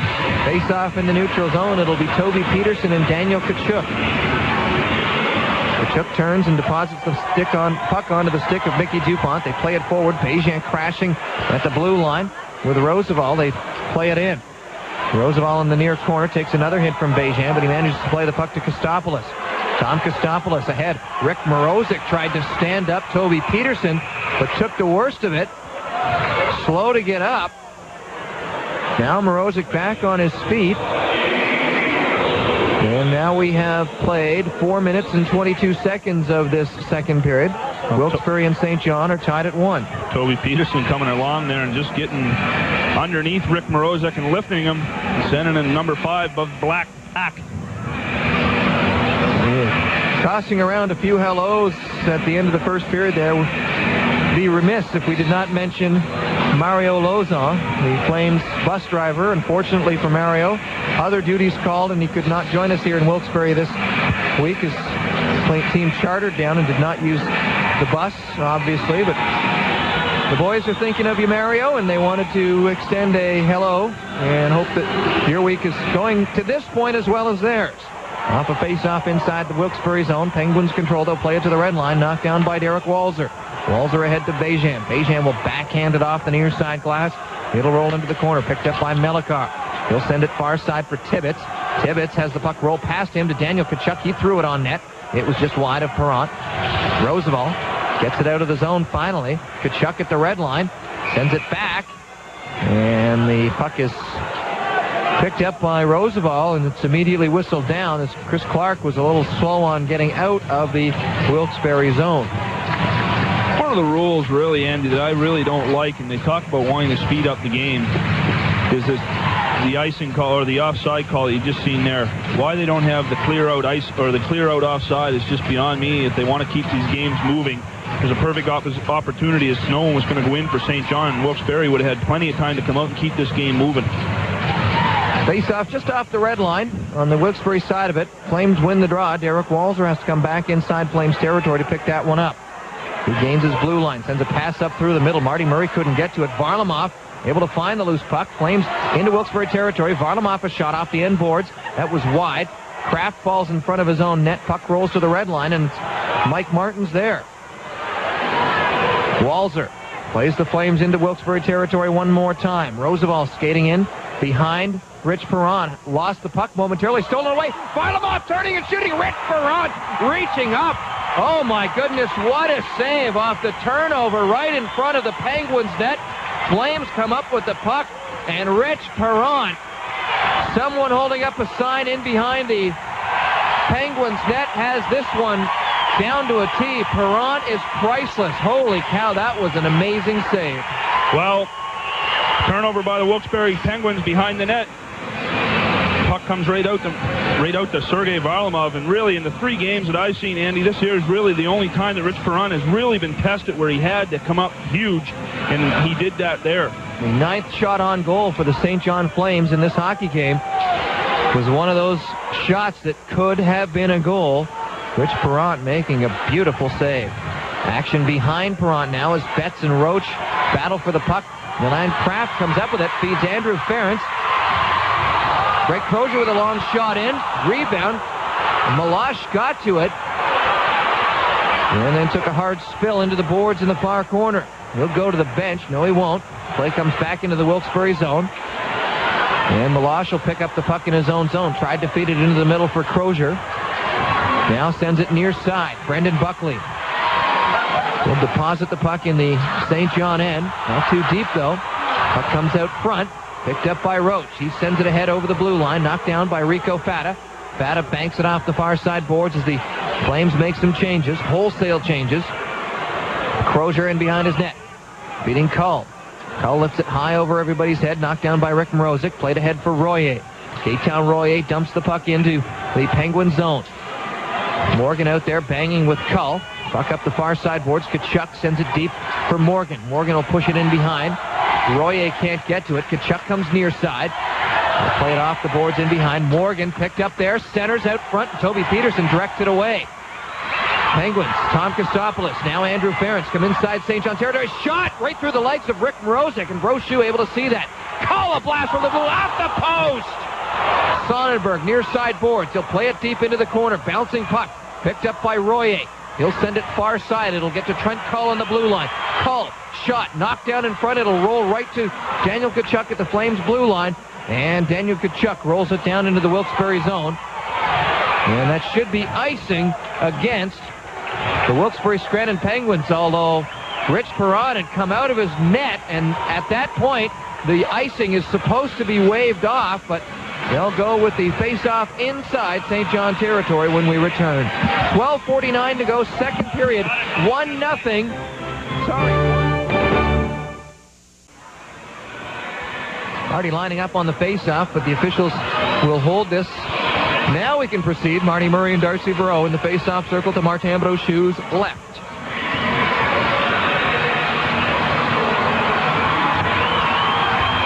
Murray wins the draw. Derek Walzer picks up the puck near side corner. He'll come up through the middle of the ice. Feed Marty Murray. Murray over the blue line. A pass for Botterill. It's by him. Perrant playing it up the far side boards. It rolls past Verreau. Picked up by Bonvie. Dennis Bonvie to the red line. Nope. Dump the puck in. Tibbetts will get to it inside. Out front of the Flames net. Brochu, one save. He's down. And the Flames push it to the blue line. Cannot clear. Tibbetts centering. Verreau is tied up, though, nicely by Marty Murray. Bouncing puck one more time into the near corner. Derek Walzer sees fit to just lift that one down into the Penguins zone. Relieve the pressure on the Flames in their own zone, and they'll take the face-off over continued pressure by the Wilkes-Barre Scranton Penguins. Well, there was continued pressure there, Andy, as the face-off comes after the TV timeout, with a face-off that should not have been called on the icing previous. And Rich Perrant came out of his crease for that puck, and we didn't think it was going to be an icing call, but it was indeed an icing call, and the Penguins kept the pressure on hard as St. John could not get the puck out in that little span. So finally they ice it now in the same scenario. So another face-off to the left of Martin Brochu. Daniel Tkachuk out there to take on Milan Kraft. We talk about Milan Kraft, his teammates do anyway. He's the goal-a-game guy as far as they're concerned. Yet to get on the scoreboard here tonight as the Flames try to clear the zone, cannot. Chris Clark's going to get a second chance. He's scuttled there. Now he brings the puck outside into the neutral zone. They race down the length of the ice. Kelleher just pushes Chris Clark right along the boards. And the puck rolls to the near side corner. Picked up by Milosh, and Milosh will move it further than he wants as Steve Monador touches up inside St. John territory. That's icing against the Penguins, so the face-off will take place this time down to the right of Rich Perrant. Well, as the hitting continues, Andy, it seems like these two lines, especially Steve Bégin out there just throwing his body around without question, worrying about himself. He's out there doing the best for the team, which every guy is, obviously, but him and Chris Clark are just laying it on the line, literally. We have played 8 minutes and 22 seconds of the second period. 1-1 is the score. Pittsburgh, check that. Wilkes-Barre comes forward. The Penguins come forward. Eric Milosh into the near side corner. Scoville rubs him out. Puck rolls free for Crozier. Shooting! Scores!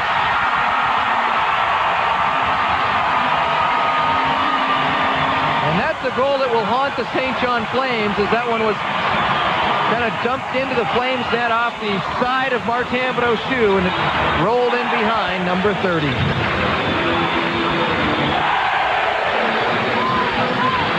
Well, I'll try to get a voice in here over the crowd. Daryl Scoville goes in hard, Andy, and bangs the body. Penguins, I believe it was Eric Milosh. And the puck comes loose. See, Rico Fata could not get him. He's losing position, and the puck just goes in, just goes behind. As you see the big hit by Daryl Scoville. And then he gets trips up Rico Fata, and Crozier just rips it around on the wraparound, and it just slides in. Well, that goal comes at 8:33, and for Greg Crozier, that is his 6th of the playoffs. Penguins goal scored by number 37, Greg.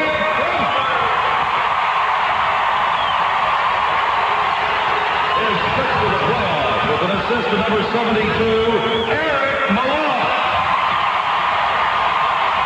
And number 14, Milan Kraft. Well, we just talked about Milan Kraft not yet appearing on the scoreboard. We'll have to keep our mouths closed from now on because Milan Kraft doesn't get the goal that he's so noted for. He does help out on Greg Crozier's 6th of the playoffs, the first even-strength goal of this hockey game, and Wilkes-Barre has a 2-1 lead.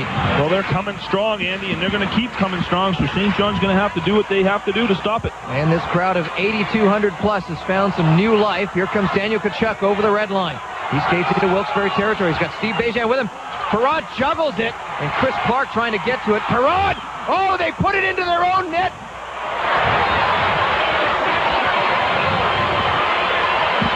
The official, Stéphane Auger, pointing to the net.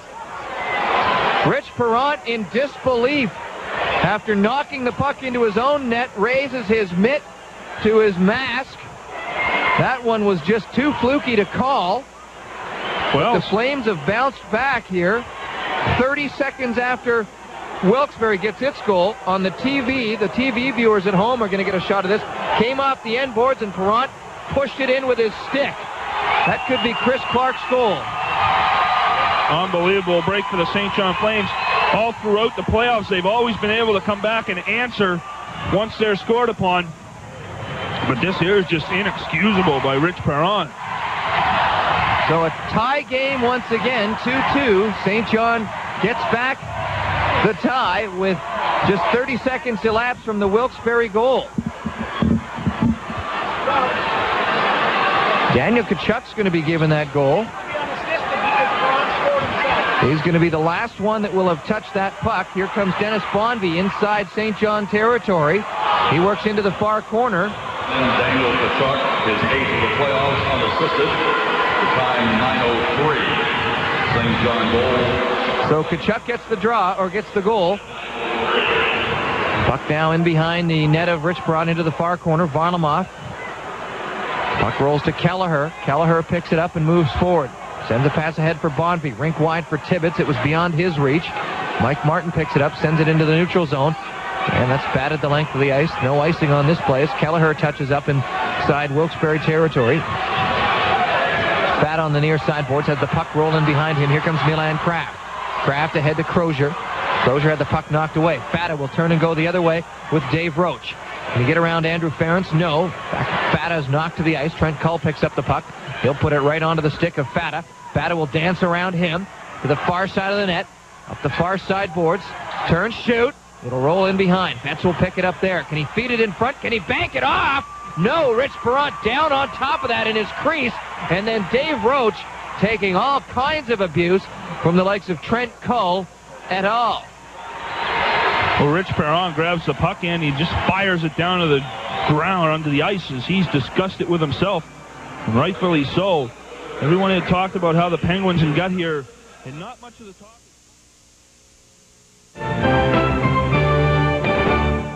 Oh, he should read between the lines a little bit here. That one almost came to blows with you and him, didn't it? Here's Monador off the far side boards. In front, loose puck.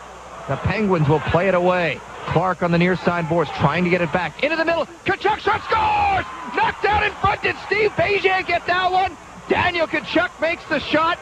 It floats in behind Rich Perron after maybe being touched in front by Steve Bejan.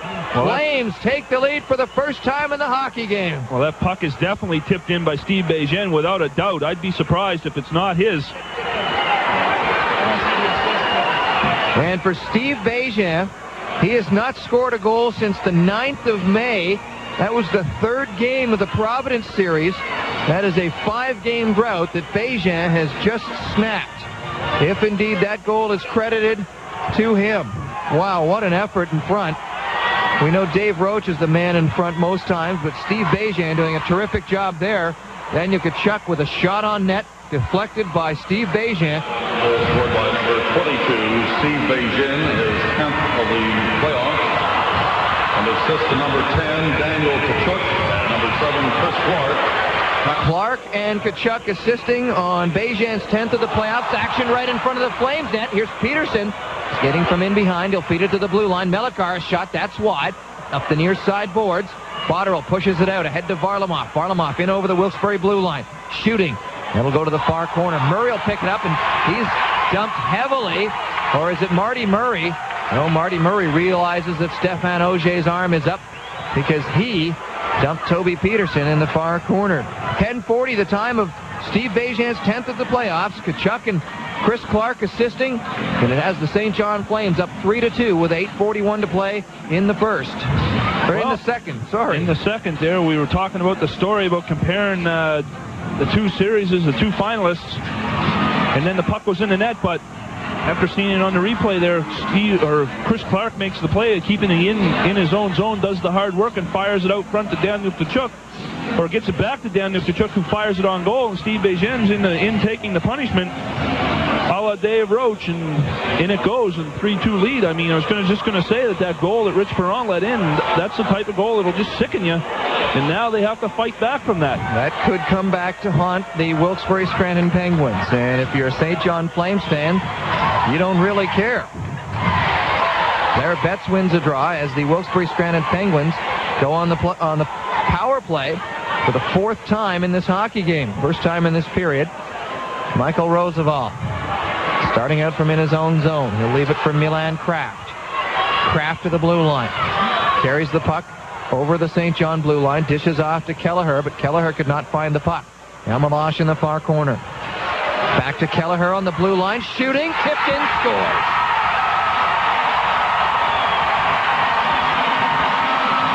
Well, this just might be Milan Kraft's first goal here. Either him or Toby Peterson was in front of the net there to deflect it.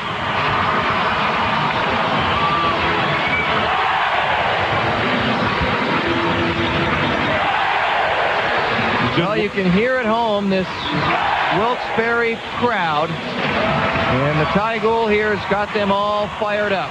Definitely Milan Kraft with the deflection in front. I don't know about you, Andy, but I'm getting the sense that this game's going to be a long one, a long game tonight. Well, it's Milan Kraft's 13th goal of the playoffs, and it draws the Penguins even at 3.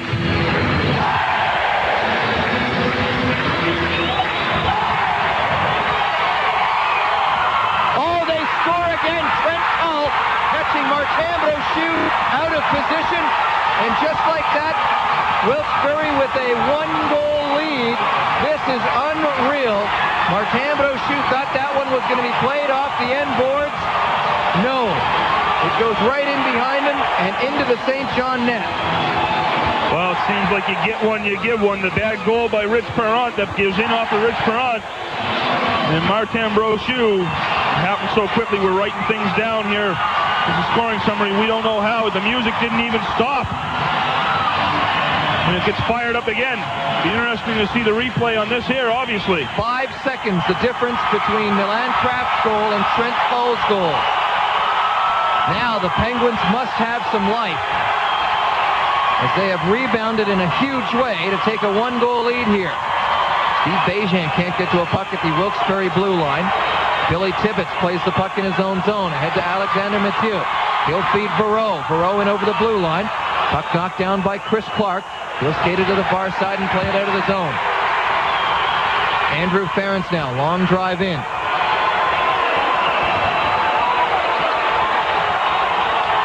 And a whistle comes with...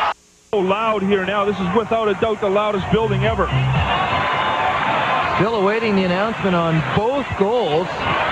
Milan Kraft and Trent Cull have scored 5 seconds apart here to put Wilkes-Barre up by the score of 4-3, and now a puck goes out of play. You should get a goal announcement any time now here. And fans continue to cheer.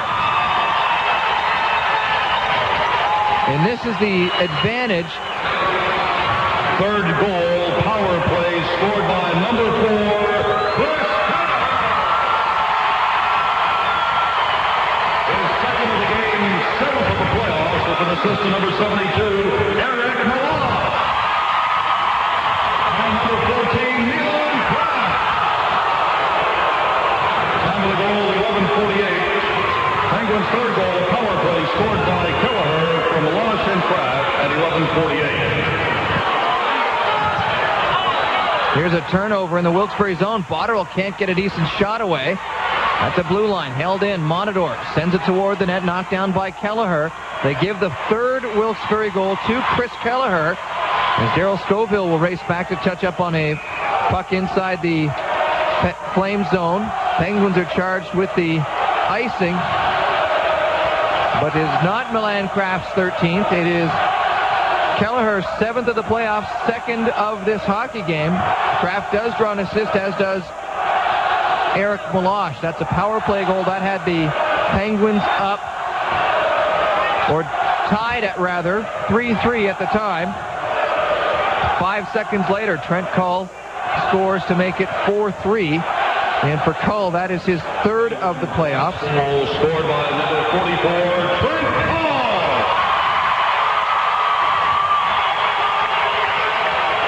With an assist to number 7, Darcy Verreau.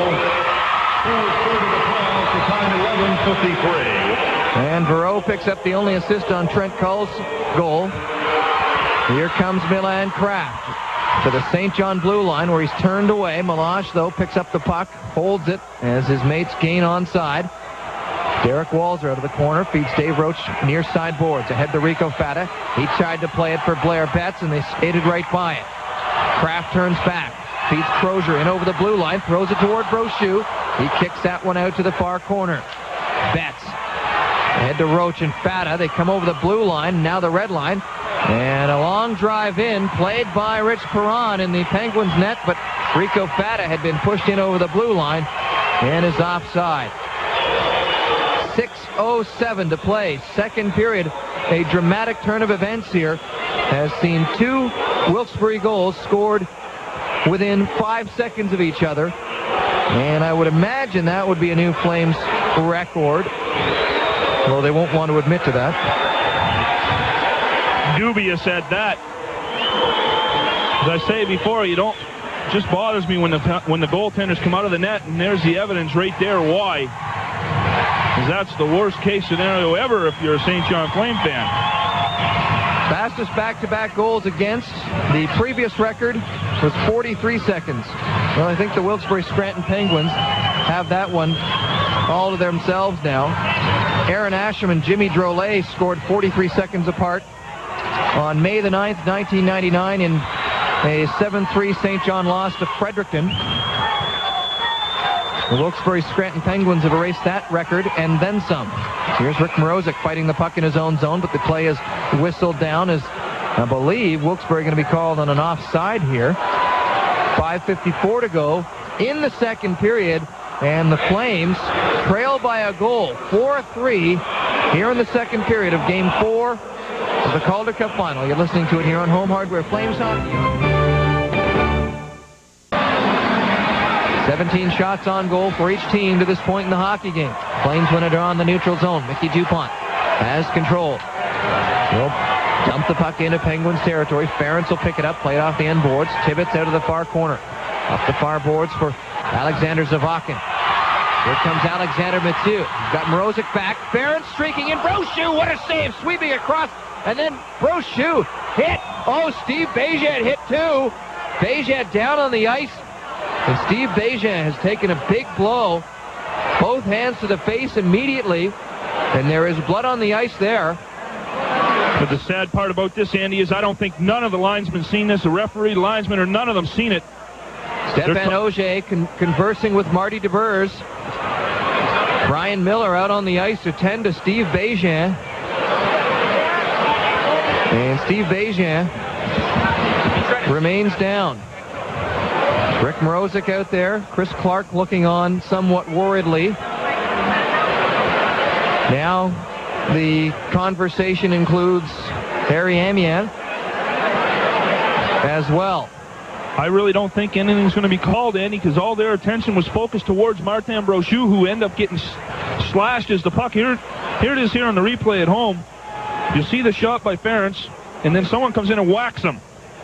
Whacks Brochu, and all the attention is right here. This is why I don't think, and we're not going to see over here on the other side.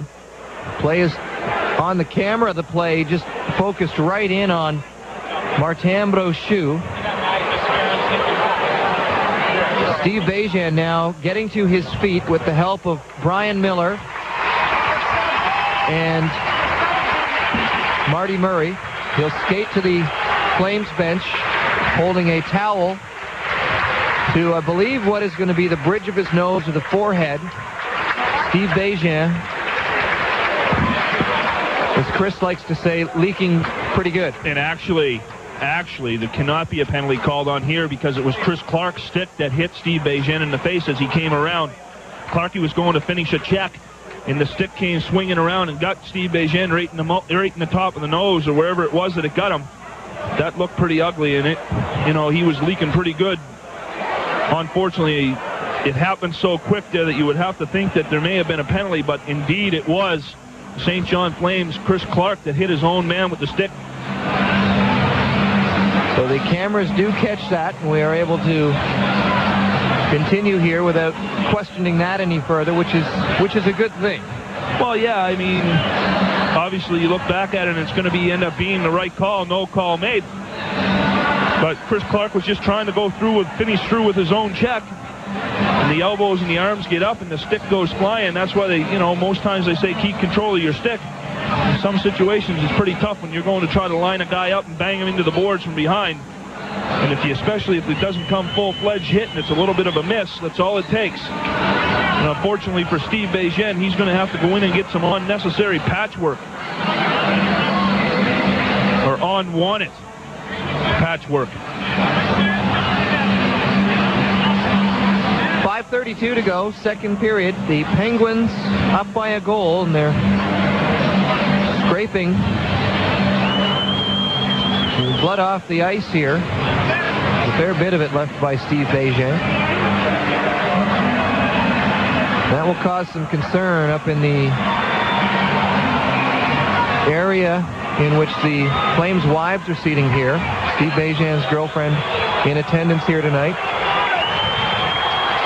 He'll be reassured somewhat by the fact that Steve did make his way to the Flames dressing room under his own power for the most part. Here's Gaetan Royer trying to break around Michael Roosevelt as the puck poked free as the Flames come inside the Wilkes-Barre zone.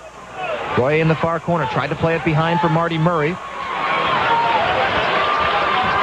Botterill chasing it back to the Flames blue line, trying to fend off Billy Tibbetts the whole way. Alexander Zavakin has seen limited ice here tonight, but he's on the ice right now, has the puck, takes a big hit from Royer.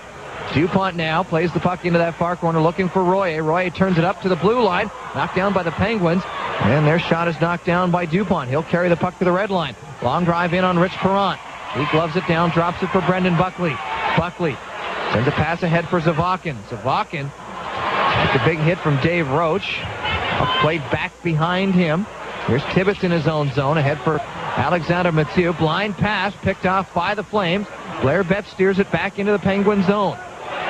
In behind the Penguins net. Picked up by Fata. Out of the far corner. Shot off the side of the net. It'll roll right to Zavakin. And he'll play it ahead into the neutral zone. Darryl Scoville sends it ahead for Betts. Oh, Kelleher run into the bench of the Flames by Dave Roach. A drive by Blair Betts goes wide off the end boards. It's rolling in behind Rich Perrant now, and Billy Tibbetts will drive the puck the length of the ice. It'll roll in behind Martin Brochu. Steve Matador will touch up and draw a whistle on the icing. 4:04 to play, second period. Penguins lead the Flames 4-3. Well, amidst all the confusion, that's really the only time in the last little bit of playing time that St. John has really had any sort of pressure. And then the Penguins ice the puck just to get the face-off. Just trying to get my marbles straight after everything that had happened there. Martin Brochu is, I've been hard on him in the past about coming out of the net there, but those are the ones that make you absolutely look foolish when you're coming out thinking it's coming on the end around, and no, all of a sudden it's going straight into your net. What do? You just look there and it happens. Daniel Tkachuk and Darcy Verreault tie up in a face-off circle in the Wilkes-Barre zone. Out of that corner, Jason Morgan tries to fend off Verreault. The puck will roll to Cull. Cull sends it far boards. Picked up by Sonnenberg. He works his way into the neutral zone, then is knocked to the ice. Puck rolled down into the St. John zone, picked up by Morgan. And then Morgan takes a big hit from Tom Kostopoulos after the whistle. That'll draw the ire of Jason Morgan, but it will draw nothing else. Referee Stéphane Auger right there to not whistle that one, if you will. Darryl Scoville with a word or two for Auger, but that one goes without a whistle. And the face-off will come back inside the Wilkes-Barre zone. Well, I'll tell you one thing. Jim Playfair is going to be awful upset there. His team had full control of this hockey game at that time. And then all of a sudden, the bang, all of a sudden you're down 4-3. I mean, they should have some concern in there for number 22, Steve Bégin. Hopefully, Doc Craig's been busy tonight so far as he patched up Sergei Varlamov in the first, and now he's going to have to do some extensive work on Steve Bégin by the looks of that. Face-off inside the Wilkes-Barre zone. Milan Kraft, Marty Murray. fight it up the far side boards at the blue line. Mike Martin driven towards the net. Perron down on top of it. Jason Botterill had turned to maybe get a whack at that puck that was dribbling off to the right side of Rich Perron, but Perron was in perfect position to just pull it underneath him. Oh, deflection, beautiful. Jason Botterill in front of the net there, but just couldn't get it by Rich Perron as he's in the right position, and it hits him right in the stomach, and he falls on it. You have to like that there. St. John continues to win the face-off battle tonight. Marty Murray draws one quickly back to Mike Martin. Jason Botterill going directly to the front of the net. We'll try to do this here again. It's been a while since Jason Botterill has scored. He does not have a goal in these playoffs. That is 16 games. We'd have to go back into the regular season to trace whether or not, or the last time Jason Botterill scored a goal. I cannot recall right off the top of my head. We'll try and get that information for you during a break. Here's Milan Kraft to Trent Cull. Inside the Wilkes-Barre zone. Puck rolls away from Varlamov at the blue line. Picked up by Milosh. They work it in. Brochu making the save on Milosh's shot. Walzer out from behind his net. Walzer carries the puck over the St. John blue line. Gets to the red line. Dumps it in on Perron. And with Jason Botterill cruising right into that area, Perron will just hold on. Marty Murray there as well, but a veteran minor leaguer, seen limited NHL experience. Rich Perron decides to hold on. Well, St. John's coming back with a little bit of pressure, Andy, as you see a little bit of meeting of the minds. And Andrew Ferentz and Derek Walzer in between the benches here.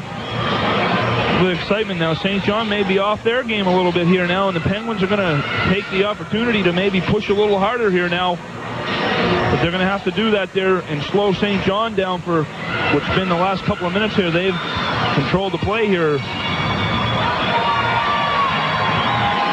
Face-off inside the Wilkes-Barre zone. Mickey Dupont at the blue line.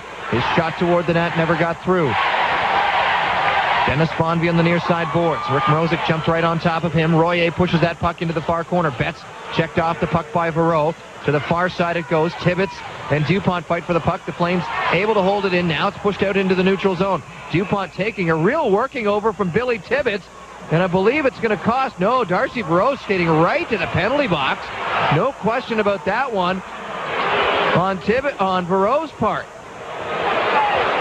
Well, there was a lot of bodies banging around, Andy, and he definitely just didn't even question. He skates right to the box, as he knows. And it's funny because Coach Glenn Patrick of the Penguins pointed out the other night, Darcy Verreau took that foolish penalty. We'll have to see here if this was a foolish penalty or not, but he knew, obviously, it was him that was going right to the box because he went right there. 2 minutes for boarding. Boarding the call against Darcy Verreau, and after Game 3 the other night, Glenn Patrick was quoted as saying that he was going to take Darcy Verreau to task. He felt that Verreau took a penalty that eventually cost, and it did cost,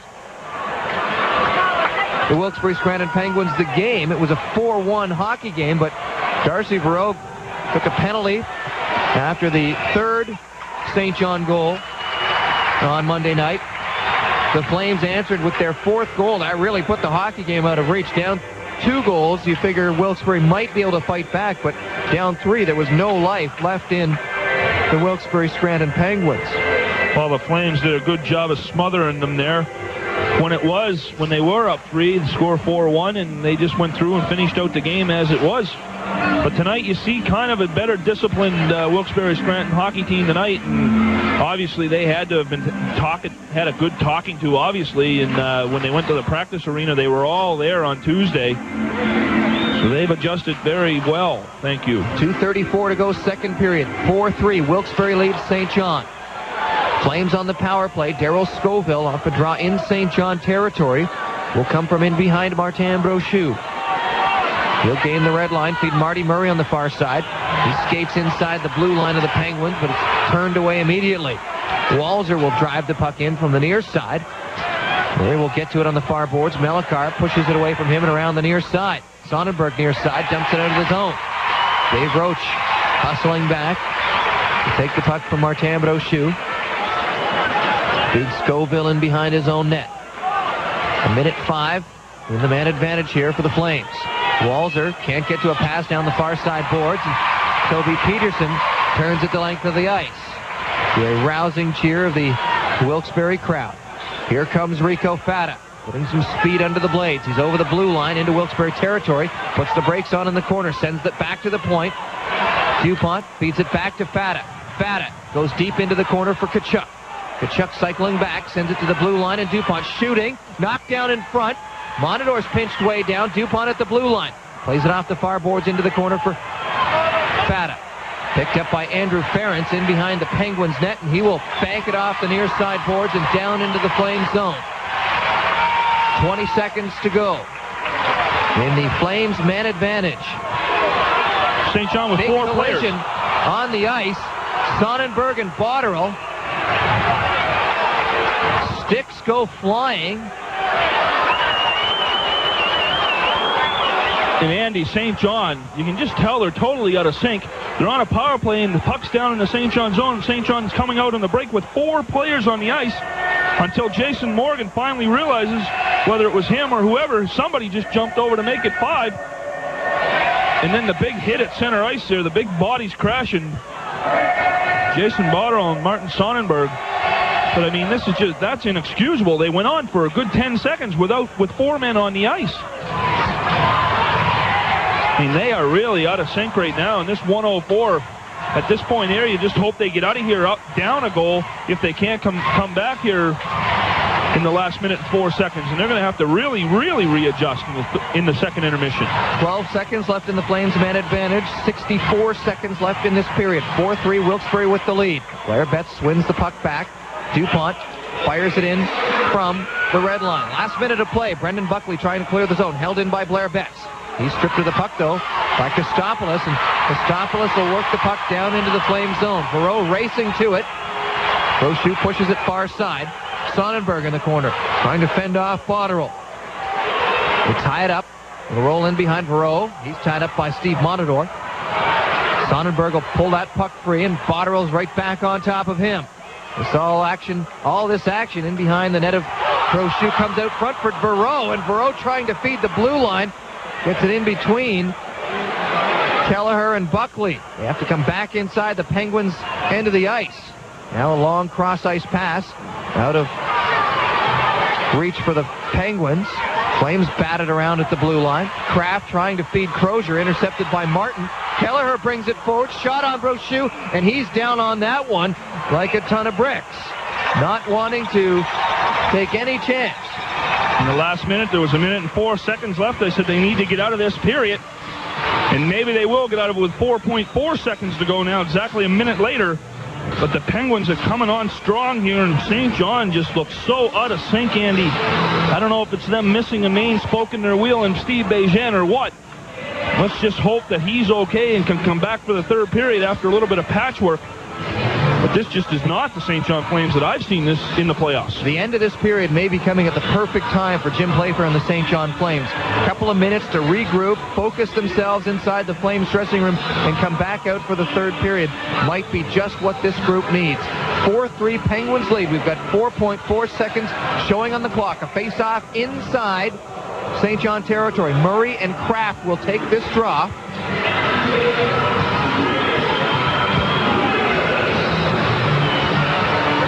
Puck is down. Kraft wins it back. Kelleher had to skate to it. Driven toward the net. Knocked down by Mike Martin. And there's the horn signaling the end of the period. And then Dave Roach and Eric Meloche trading punches, trading jabs. Stefan Auger is going to send somebody to the penalty box. Is it both players or is it just the one? It is going to be both Eric Meloche and Dave Roach headed to the penalty box.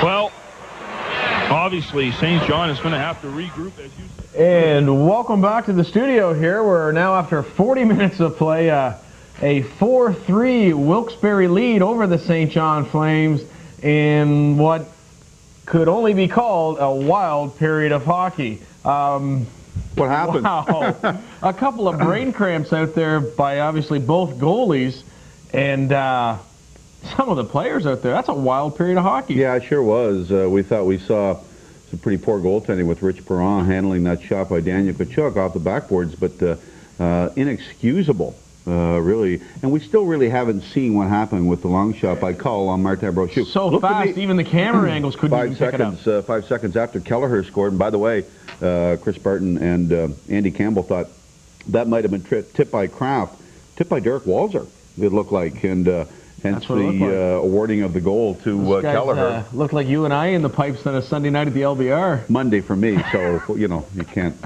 throw that at me. But, I mean, it was that's a tough period for the Flames to get through. They certainly lost their focus. They didn't play the game that they're known for, and that's using their speed. And certainly I thought that the forwards, not only the defense were in disarray in their own end, the forwards certainly weren't picking up their man. And on that goal by Kelleher, on the power play goal, I believe it was Blair Betts, going into the corner and really not hanging high where he should have when you have a box set up when you're playing on the penalty kill. And really, he left his man wide open. And Kelleher, if you give him any time at all, he'll get the puck, he'll put it on net. That's what he does so well. That's why he's one of the top goal scorers or top point getters throughout the Calder Cup playoffs. Very skilled player, as is most of their defense.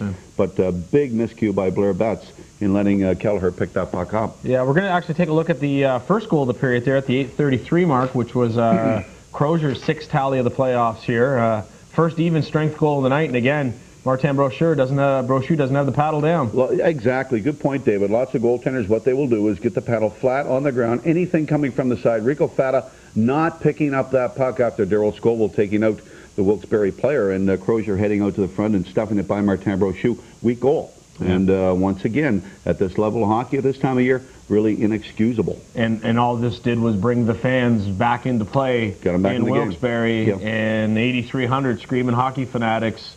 It would hurt St. John, but luckily enough, St. John battled back quickly. You give up the bad one, you go back down to the other end, and you can only hope that good things would happen again. As you made the point there about Rico Fata not picking up the man there in the corner, got a little mixed up with Darryl Scoville and got tied up and went down. Now here we're going to absolutely we're going to take a look at Daniel Tkachuk's 8 of the playoffs at the 9:03 mark, and again. This would be me at the LBR on a Sunday night. A shot by Tkachuk and off of Perron's blocker into the corner, dug out, and once again, big miscue by Perron. He grabbed onto his headgear and looked up to the stars, and once again, we know that feeling. Up there. But really, the bottom line, at this level, at this time of year, your goaltending has to be very, very good, and you cannot let goals like that happen. Give credit to Daniel Tkachuk. He's played. He's one of the Flames that's played consistently very good throughout the whole finals, and carrying the bag once again tonight, doing a good job. Yeah, and with the goaltending, Martin Brochu came in with an under 2 goals against average into the final series, and Perron came in at about the 2.3-2.4 mark.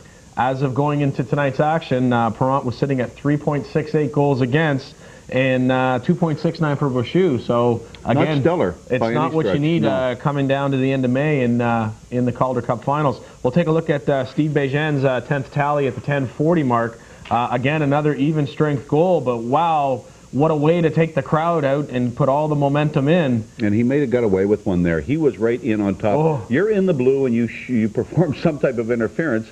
We want them to go to the net. Flames fans certainly want the players to go to the net, like Dave Roach and Blair Betts and Stevie Bejean. He did that right there, got away with it. Yeah. Last year, that's not a goal. Last couple of years, off. Absolutely, if you're anywhere near a little bit of interference. But a good job, the Flames getting the puck out to Daniel Tkachuk in that high slot area. Get the puck on net. Good things, as we said, will happen. And Stevie Bejean out front, and he'll take any punishment that he has to when he went to the net. Good job, and got a stick on it, and a great job by Bejean. Yeah, and Tkachuk and Clark obviously throwing in the assist. Yep.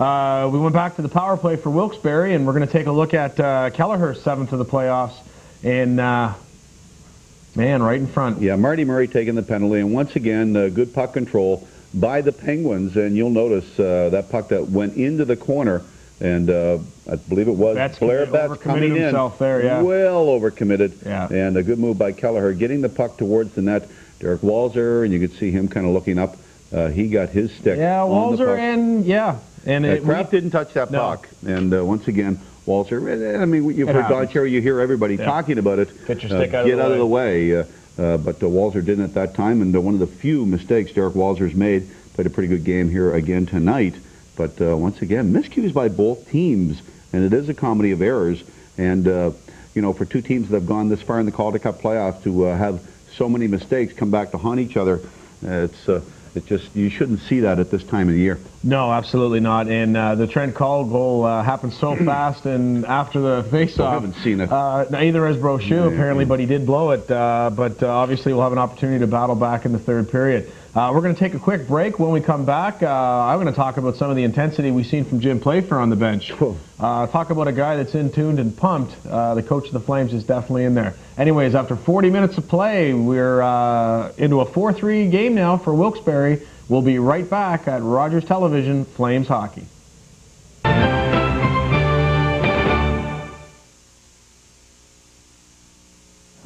And welcome back to the studio. David DeLine along with Steve Ryan here. And wow, they're sitting in the dressing room now. I guess both teams are probably shaking their heads and taking a look at the next 20 minutes. And Playfair, we've seen the highlight after the one goal, yelling, and that was after the Flames scored even. It was right after Marty Murray took the penalty. Took the penalty and gave up the power play. That's right. And banging on the end boards, yelling at the players, and they had the lead at that point. Well, and that's just the one time they've had the camera on him. Yeah. I mean, Jim Playfair is a very, very intense person, and it shows. You know, these guys, they respect Jim Playfair. We talked about this the first year. The guy came in, wasn't known by a lot of these guys, and he had a system he wanted to put in place. He did put it in place. It took a while for him to get the respect of the hockey team. He did get it.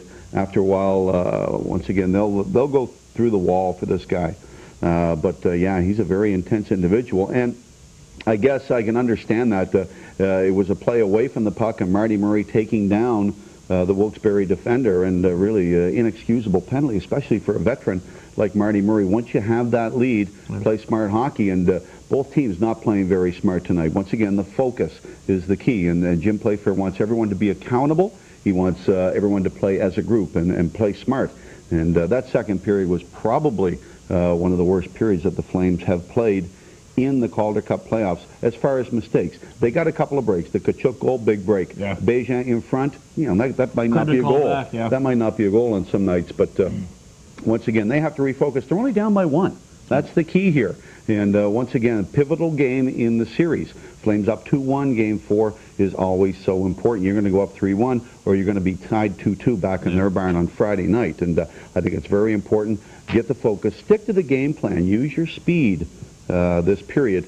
And by all means, play smart. And a couple of the busiest guys, unfortunately, on the Flames bench tonight would be the trainer Brian Miller and Dr. Craig. They patched Sergei Varlamov up in the first intermission. He came back. He's intense. He's going to be there.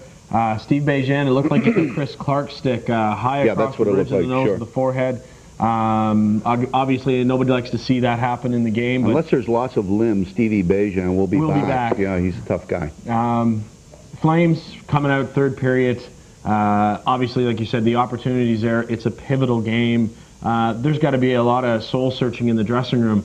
You've got to go out and win each face-off. You've got to win each shift. You've got to take it one step at a time. And if every line and every player goes out with that attitude, the team game falls back into place. And like you said, you don't want to come back into the barn Friday night, even giving Wilkes-Barre an opportunity to go up 3-2. No, that's right. And they're getting momentum off of the St. John mistakes. But you have to look at what got you here. And once again, we talked about the speed. But Tkachuk, Bejan should be back, hopefully, and Chris Clark get things going. This is their type of game right now. A very, very tight game. They can make things happen by forcing some turnovers. Once again, it's a very gifted offensive, defensive core that the Wilkes-Barre Scranton Penguins do have.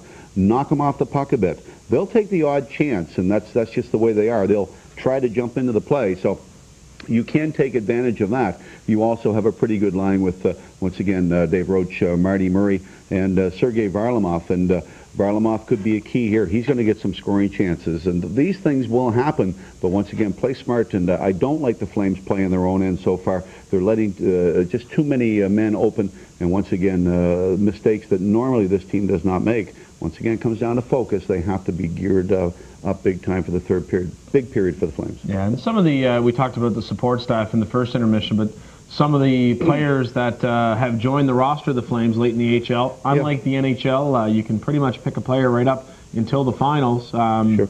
Jeff Mitchell from the Dayton Bombers hasn't seen obviously any action. 56 games with Dayton this year, 21 goals, 35 assists, but 236 minutes in penalty. He's a big guy. Wow. Not the best skater, but he's kind of the big... Rocky Thompson era, but only this guy can put the puck in the net much more than Rocky ever could. Absolutely, and Rocky's without a team now. Of course, Louisville folding in the American Hockey League, and we'll get into that maybe in the Friday night broadcast. But certainly Jeff Mitchell, a big guy. Don't think you're going to see... He's going to see a lot of action.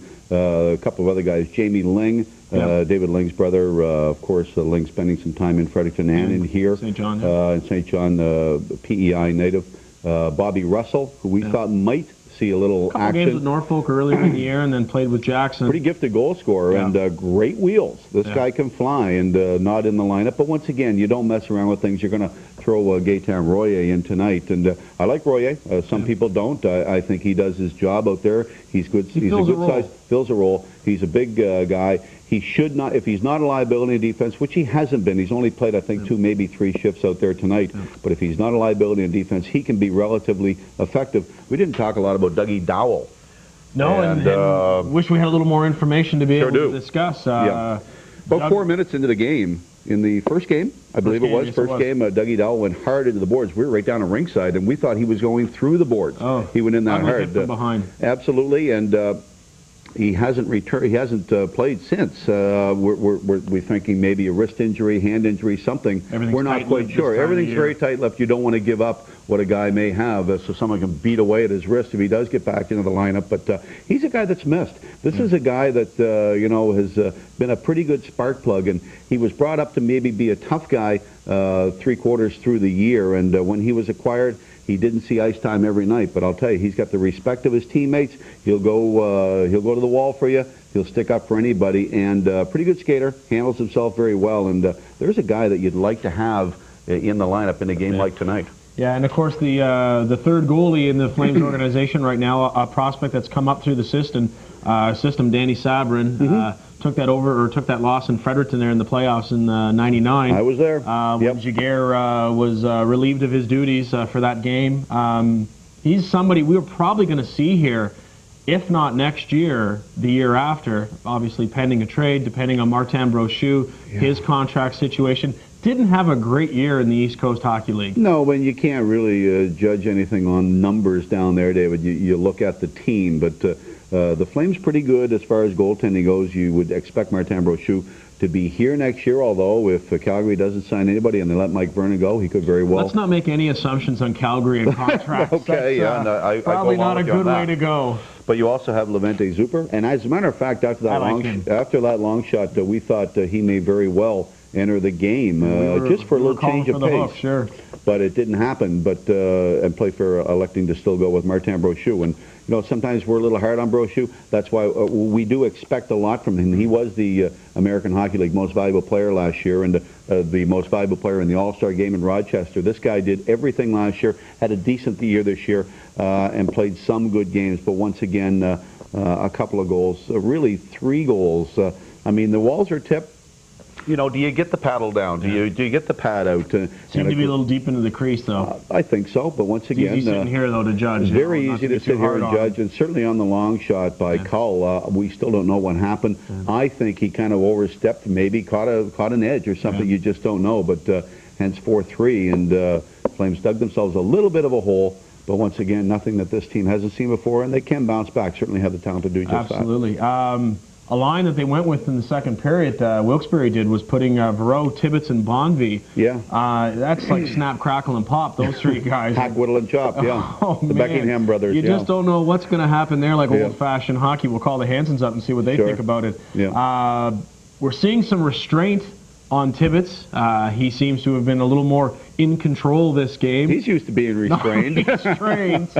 Restrained. Yeah. But we noticed something at the beginning of the game. Was it Bonvie or Ferentz talking to him after he kind of blew his cool on one of the first couple of shifts there? And one of the other players took it upon themselves to set into his face and say, hey, listen, sit back, relax. There's 60 minutes of hockey to play here. Well, you've got a couple of hotheads on this team. I mean, it's interesting. Verreau takes a penalty late at the end of the period and goes right to the box. You couldn't have snapped him out of a slingshot quicker in there.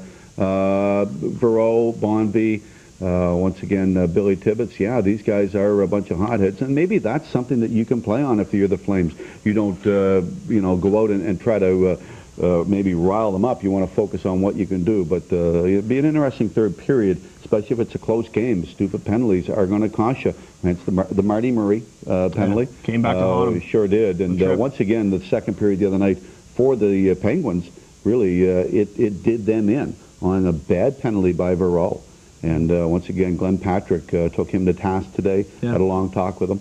And we'll see what happens once again in the third. Make sure, hoping that Glenn Patrick hoping that they don't take the stupid penalties, as is Jim Playfair hoping the same for the Flames. Yeah, we're going to take a quick look at the period summary here.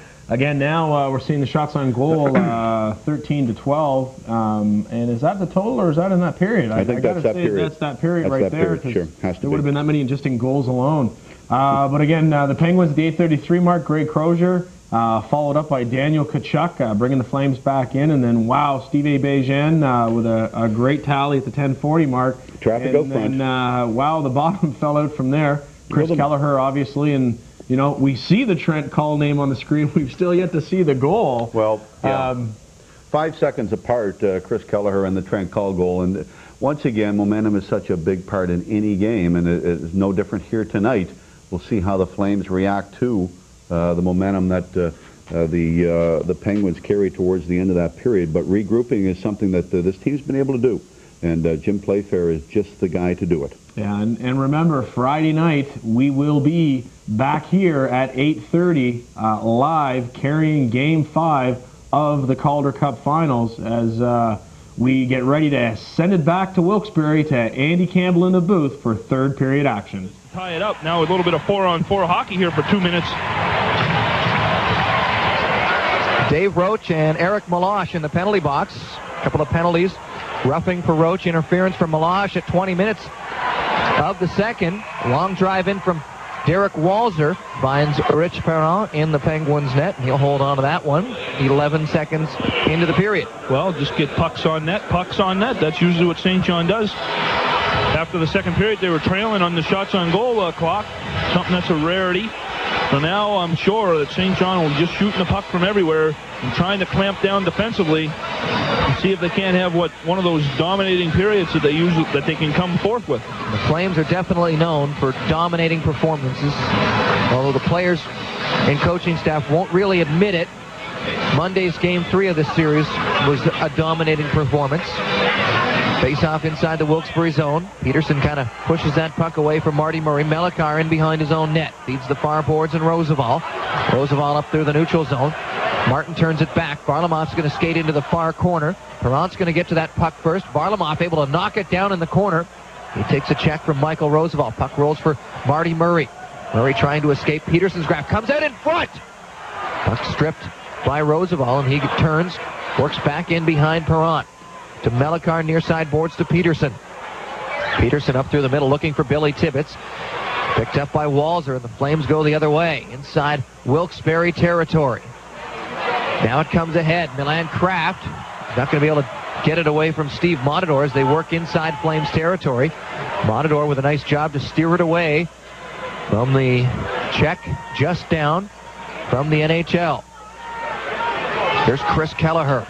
Cross ice pass from Martin Sonnenberg as they come inside the Flame zone. Sonnenberg rolling in! Loose at the side of the net, and he steered it aside himself. Scoville up with the puck ahead to Chris Clark. Chris Clark playing it ahead for Daniel Tkachuk inside the Wilkes-Barre zone.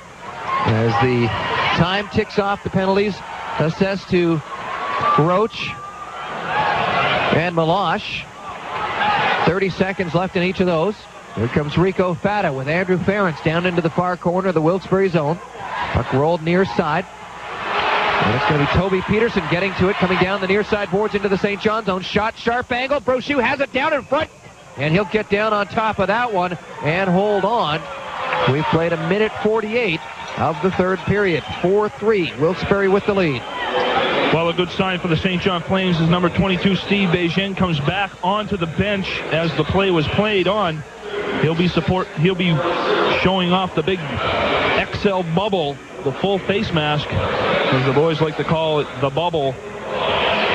but obviously he's probably have a broken nose or missing a couple of teeth or something that makes him have to come out and play with the full face shield. Although that just shows you how tough Steve Bejan is. You hate to speculate at this point what Steve Bejan, the injury that he has incurred here this evening, but maybe just a few stitches in a very precarious place or a very tender place. You don't want them being rubbed up against in the style that Steve Bejan plays. Does require a lot of rubbing up against the opponent. So it may be just a simple case of keeping those stitches in place. So equipment manager Jamie Druitt's not yet back on the bench, as he was probably searching frantically through a couple of the extra equipment bags looking for the bubble to adjust and put onto the helmet of Steve Bejan. Face off inside the Wilkes-Barre zone. Kraft and Marty Murray. Flames tie up Kraft. He'll work that puck deep into the neutral zone. It comes to the Penguins, and Melikar fires it deep. That's up over the glass and behind the net of Martin Brochu. Off the stick of Melikar as both Roach and Laroche come back onto the ice. You see the young lady down here in the end there is looking for a little bit of attention here. It looks like you can see on the TV screen there, the yellow coat's going in there to check her out. I don't know if she took it on the arm or the shoulder. She's rubbing the arm. Looks like she'll be all right. Maybe a little bit of bruises. Milan Kraft played some of his junior hockey anyway with the Prince Albert Raiders of the Western Hockey League. And just to kind of give you some idea of the kind of player that he is, here he is at center ice now, turning the puck back toward the St. John zone. Tries to throw it toward Martin Brochu's net near corner. Crozier dishes it out of there. Stolen away by Blair Betts. Betts gains some ice. Comes to the blue line. Has the puck knocked away by Trent Cull. Cull has Betts strip him of the puck, and he plays it from a lying position down in on Rich Perrant, but the Flames are going to be caught on an offside. Milan Kraft was named the outstanding forward of the 2000 World Junior Championships after collecting 12 points, 5 goals, and 7 assists in just 7 games. He led the Czech Republic to the gold medal at the 2000 World Junior Tournament. Well, he's one of the better players in this league, Andy. All-round skill guy. And that showed when he was taken up to Pittsburgh there late in the season and in his playoff run.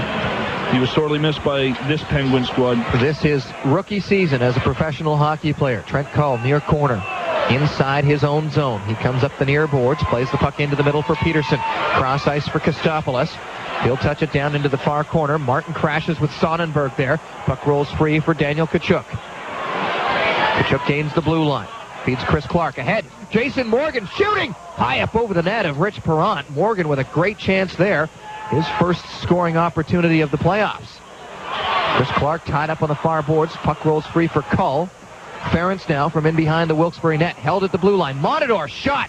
Knocked down by Peterson. And it comes outside of the Penguins' blue line. Back in the Penguin zone. Picked up by Trent Cull. Cull works it off the far side boards. The puck will roll in behind Brochu. Tibbetts runs Monador into the boards and hauls him down. Zavakin with the puck, feeds Tibbetts. Shot, glove, save, Martin Brochu. The larcenous leather flashing once again. Well, he was a little shaky on his last save, Andy, but he comes back strong with the big glove save to keep this St. John team up only down 1 with 16:35 to go in the third. Now I'm looking over the St. John bench here, and I don't see Steve Bejan now. I don't think he went for a whirl. I didn't see him.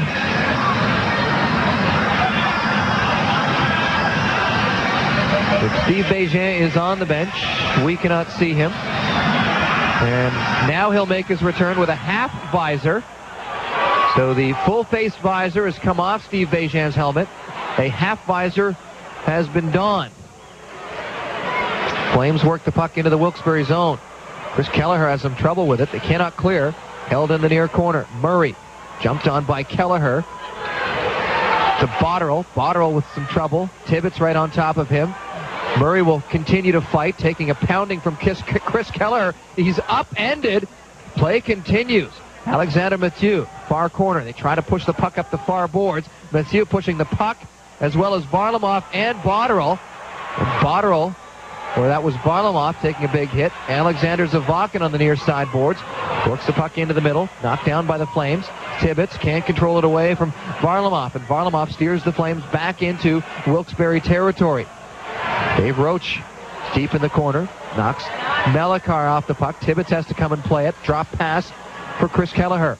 Kelleher feeds Alexander Mathieu. He sends it into the middle. Looking for Zavakin. He was headed to the bench, though. Flames come back inside the Wilkes-Barre zone. Mellicar takes down Betts in the far corner. Fata comes up with the puck knocked away. Betts pushes it near side. It'll roll up the boards. DuPont pinching down. Can't control it. Dave Roach has to hustle back, and he feeds Mrozik on the far boards. Long drive in. Mrozik. Perrant plays that. Mellicar upended. Puck taken away momentarily, and then it hits something and bounced into the near corner. Bégin on the ice. Out front, Betts! Bouncing puck off to the side. Into the near corner. Bégin out in front. Loose at the side one more time. Fat on the near side boards. He'll throw it toward the net, and Rich Perrant saw that one all the way, but it's great to see Steve Bégin back on the ice, skating on a regular shift. Steve Bégin comes right back with that regular shift, Andy. Has a couple of opportunities now. You have to think he went into the locker room, and he was pretty immobile. Probably you would have to imagine for quite some time, so maybe the legs aren't really there right now until he can get himself wheeling around a couple of times. But he's right there on the spot for a couple of chances. And Rich Perrant ends up holding the shot from Rico Fata, much to the delight of the local Denizens. 5:07 is the time that we have played here in the third period. Wilkes-Barre with the 1-goal lead with 14:53 to go. Face-off inside the Wilkes-Barre zone. Toby Peterson and Daniel Tkachuk. Penguins win the draw. Ferentz from in front of his own net. They'll bring it forward into the neutral zone where it's knocked down by Mike Martin. He skates to his blue line, plays it ahead for Tkachuk. He'll send it far side for Walzer. Tried to play it ahead for Clark. Walzer gets it back at his own blue line and then has it taken away by Tom Kostopoulos. He drives it into the St. John zone. Martin racing there, playing it up off the far boards, knocked down by Peterson. Peterson into the corner for Kostopoulos. Martin comes in trying to hammer it away there, and Walzer skates out the near side with it and comes ahead. Up over the red line. He'll lead the Flames into Wilkes-Barre territory, turning a shot toward the net. Ferris knocks it down. Clark at the side. Loose in front. Scores! Daniel Tkachuk! And the Flames have tied the hockey game. Great work, Andy. Great work by the St. John Flames. As you see a disgusted Rich Perrant there looking on. But Daniel Tkachuk, who continues to be on fire in these playoffs. Here's the loose puck, and he just swoops in and just puts it upstairs. Look at that, top shelf. Beautiful goal. 8th goal of the postseason for Daniel Tkachuk, and a beautiful goal at that. Rich Perrant out of position, and Tkachuk with the backhand lifts it over the fallen Wilkes-Barre netminder, tying this game 4-4 with 14:11 to go in the third period. That is the goal. That is the way Jim Playfair, no doubt, wanted his team to start this period. Derek Walzer kept the puck in, Andy, and then Chris Clark gets it over. Wide open net. And now the puck up over the glass on the far side of the ice and out of play. 14:07 to go here in the third. Daniel Tkachuk has indeed been on fire. 15 points. Make it 18 points with a couple of assists, or a goal and an assist already tonight. 18 points in the last 11 games. He extends a 4-game point streak to 5 games. He is, without a doubt, on fire here in the Calder Cup final. Off a draw in the neutral zone. Chris Kelleher will dump the puck in. Penguins will chase. Tibbetts with a shot. That changed directions. Zavakin off the near side boards inside for Mathieu. He's turned away by Blair Betts. Kelleher, drive, pad, save, Brochu. Up the far side boards, squirts that puck at the blue line. Tibbetts sends it near side, looking for Kelleher. It bounces there. Fata and Kelleher tie up along the boards. Mathieu comes in to try and poke that free. Now Rico Fata. He'll skate the Flames out of their own zone to the red line. He'll drive it in on Perrant. Perrant leaves it for Buckley. Buckley dumps it back for Kelleher. Kelleher, lead pass for Crozier. A little bit ahead of him. Varlamov picks it up in the neutral zone. Steers it ahead for Dave Roach. Murray into the slot. Varlamov, his shot was wide out of the near corner. And it'll get by DuPont at the blue line. They'll whistle this one down as icing. And we thought we were going to get the goal announcement there, but here it is. Number 10, Daniel Tkachuk, his second of the game, 9th in the playoffs. Assistant number 7, Chris Clark. Number 21, Derek Walzer. Time of the goal, 5:49. Well, with the goal already. Rich Perrant, Marty Murray, and Milan Kraft. The Penguins control. Roosevelt bumped off the puck, but he gets it around to Milosh on the far side. Kraft at the red line. He's got Crozier with him, and Crozier's in a little offside on the play. And the Penguins fans do not like that. Well, he's getting a little bit ahead of himself there, Andy, on that there. And the offside, just a tad offside, but offside indeed. Now the momentum swing has gone the St. John Flames' way. I had said it earlier how this here had the feelings of being a long game, and it quite possibly could be. You don't know. The score's 4-4. But I think you're going to see both teams try to tighten up defensively here, with try not to have any breakdowns. 12:59 to go in the third. 4-4 hockey game. Flames chase the puck in behind Martin Brochu.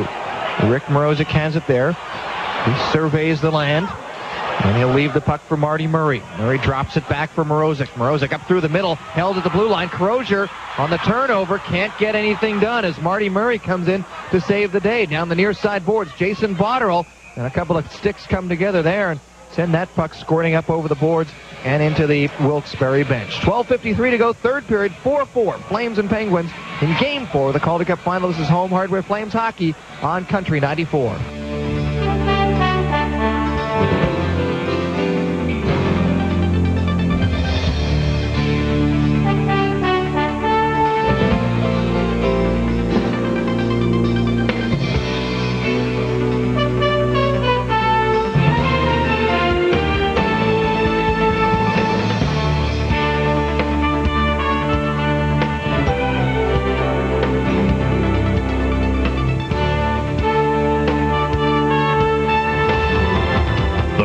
For the Calder Cup continues. You're listening to Home Hardware Flames Hockey on Country 94 with Andy Campbell. And welcome back to Wilkes-Barre. Martin Sonnenberg just working the puck in on Martin Brochu, and Brochu down on that one. They draw a whistle now with 12:11 to go in the third period, a tie hockey game. And Chris Barton, you and I had the pleasure of being in this building last night. That makes it 3 nights consecutive. Of course, we were here for a concert last night, none other than Sting.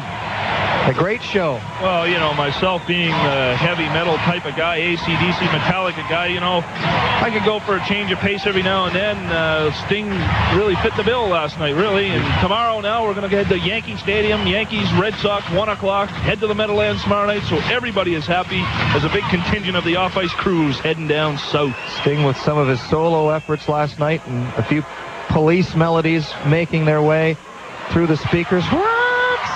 Echoing through this building last night. Here comes Billy Tibbetts inside the Flame zone off the side of the net, and Rico Fata able to steer that one away quickly. Andrew Ferentz in the neutral zone. Tibbetts on the near side boards. Has the puck bounce away from him. He'll leave it at the blue line. Cull has his pick picked by Fata. Fata in over the blue line. Roach takes the puck, works to the side, backhand shot. Rich Perrant with the save. He'll hold on with Roach and Fata crashing the net. Billy Tibbetts down there at the side of the net, having a seat, maybe collecting a breath. He was sent to the ice heavily by Dave Roach. Well, Dave Roach with the big, soft, easy backhand there. Not much pressure. Rico Fata's coming in trying for a rebound, but it went right into the glove of Rich Perrant. With 11:39 to go, St. John with a one-shot advantage on the scoreboard. Wilkes-Barre with just 4 shots on the Flames net to this point. St. John just 6 of their own, but one of those has beaten Rich Perrant here in period number 3. Here's Steve Monador. He'll throw one toward the net. Rebound comes out. That's a side. Botterill can't beat Perrant twice. And the play continues now as Crozier comes to the red line and drives the puck in on Martin Brochu, but Jason Botterill, oh, look at him hang his head in frustration as he comes back inside the Flame zone. He had 2, not 1, but 2 glorious opportunities right in front of Rich Perrant and could not bury either one.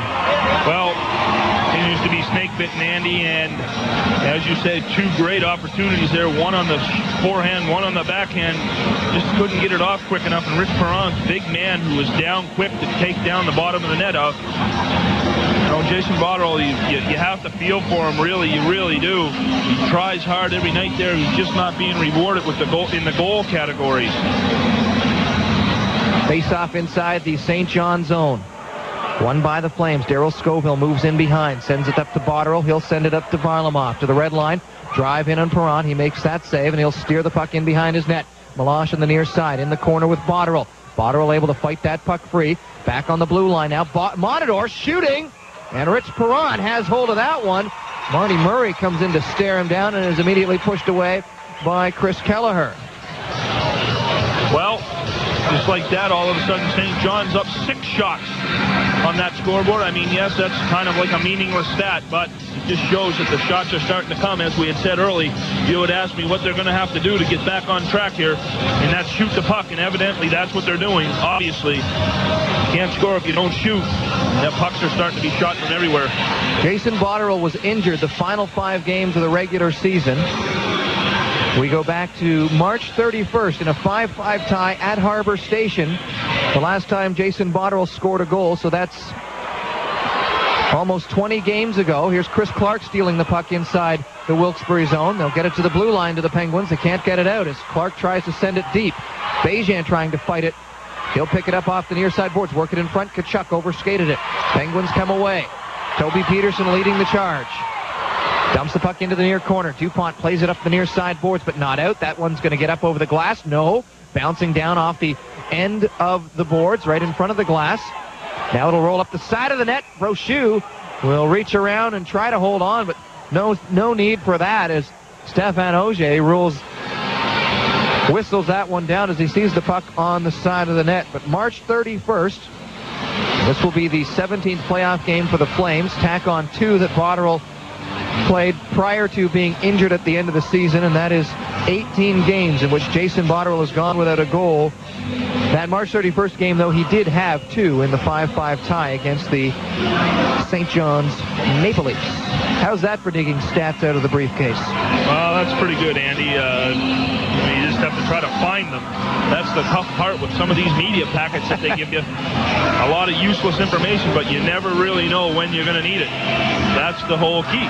There's no such thing as useless information. Is that right? No such thing. Not in this business, my friend. 10:32 to go. Clock is ticking now as play is back underway inside the St. John zone. Rico Fata carries the puck over the red line. He'll push it ahead. Blair Betts is going to chase it into the near side corner. Cull will ride him into the boards. Betts still with the puck. Looking out front. Up the near side boards. He'll turn back, try and go back into the corner. Roach, Fata shooting, and that's high off a skate. Off the stick maybe of Andrew Ferentz right out front. And that one gets open with a glass in a hurry. Well, we see a few claps up there by the the St. John fans that made it down. I know 13 came down on a bus there today that Marge Nagel and the Booster Club had tried to get here. They're sitting up there in front of the box where all the St. John off-ice players and the girlfriends and wives are. They all made it down. It's a big contingent of St. John people. A lot more here tonight than there were here the other night. I see your brother, Aunt Jamie, made it back from Gettysburg. Behaving himself quite nicely.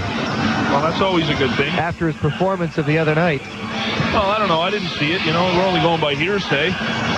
Trust me, I ran into him after the game. Wasn't hearsay. Those boys had had a bit to drink.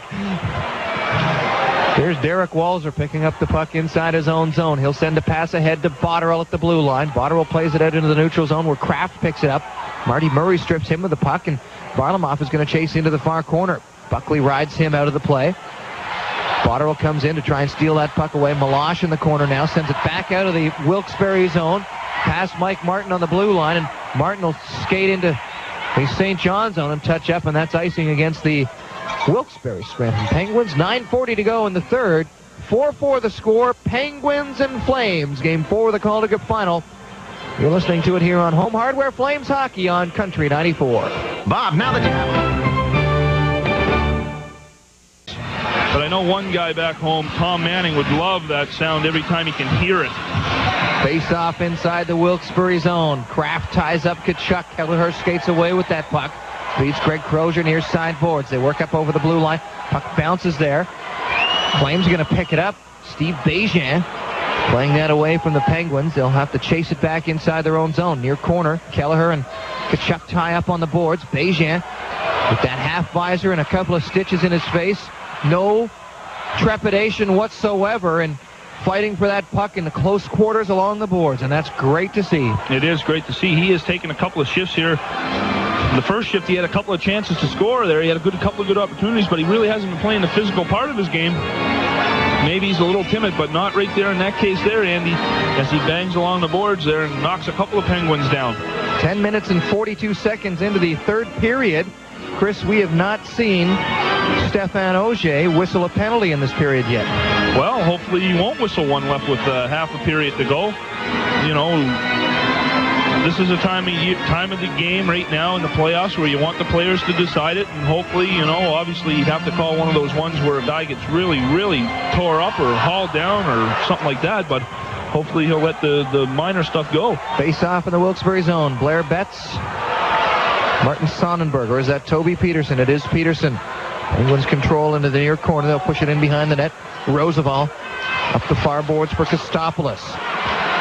Into the neutral zone comes the play. The Flames turn it right back on Rich Perron.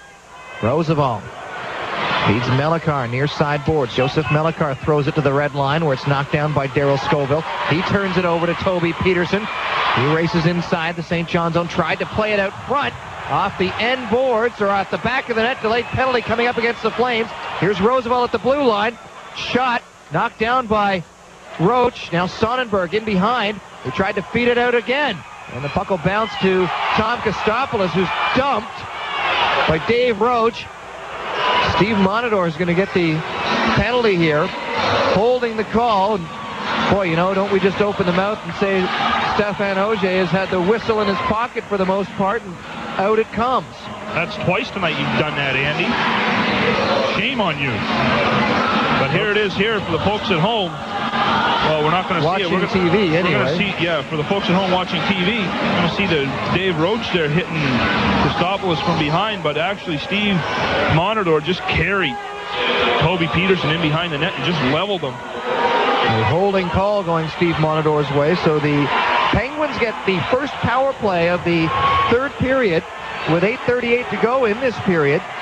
This will be their fifth man advantage of this hockey game. They're 1 for 4 to this point. Now this is a big part of the hockey game, to say the least, Andy.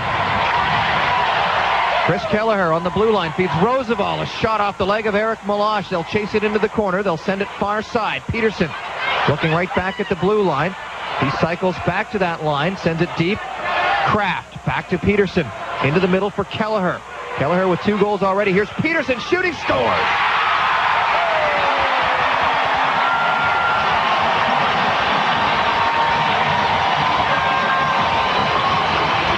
Just what you hope wouldn't happen. A penalty call, and then the Penguins make it count. They're now ahead 5-4, and it only took 19 seconds. Won the faceoff and grabbed the lead. They won the faceoff, moved it back, moved it around well. Chris Kelleher, who continues his heavy point streak, gets it over. No mistake, top shelf. Toby Peterson ripping a wrist shot past Martin Beauchou off the feet from the point from Chris Kelleher. Wilkes-Barre takes the lead 5-4. We've got 8:19 to play. Scored by number 19, Toby Peterson. His 7th of the playoffs with an assist to number 4, Chris Kelleher. And number 14, Milan Kraft. In front of the Wilkes-Barre net, it would appear that a couple of penalties are going to be called here. Clark's going to go. Cull is going to go as well, I believe. Stéphane Auger was quick to point twice, and indeed Chris Clark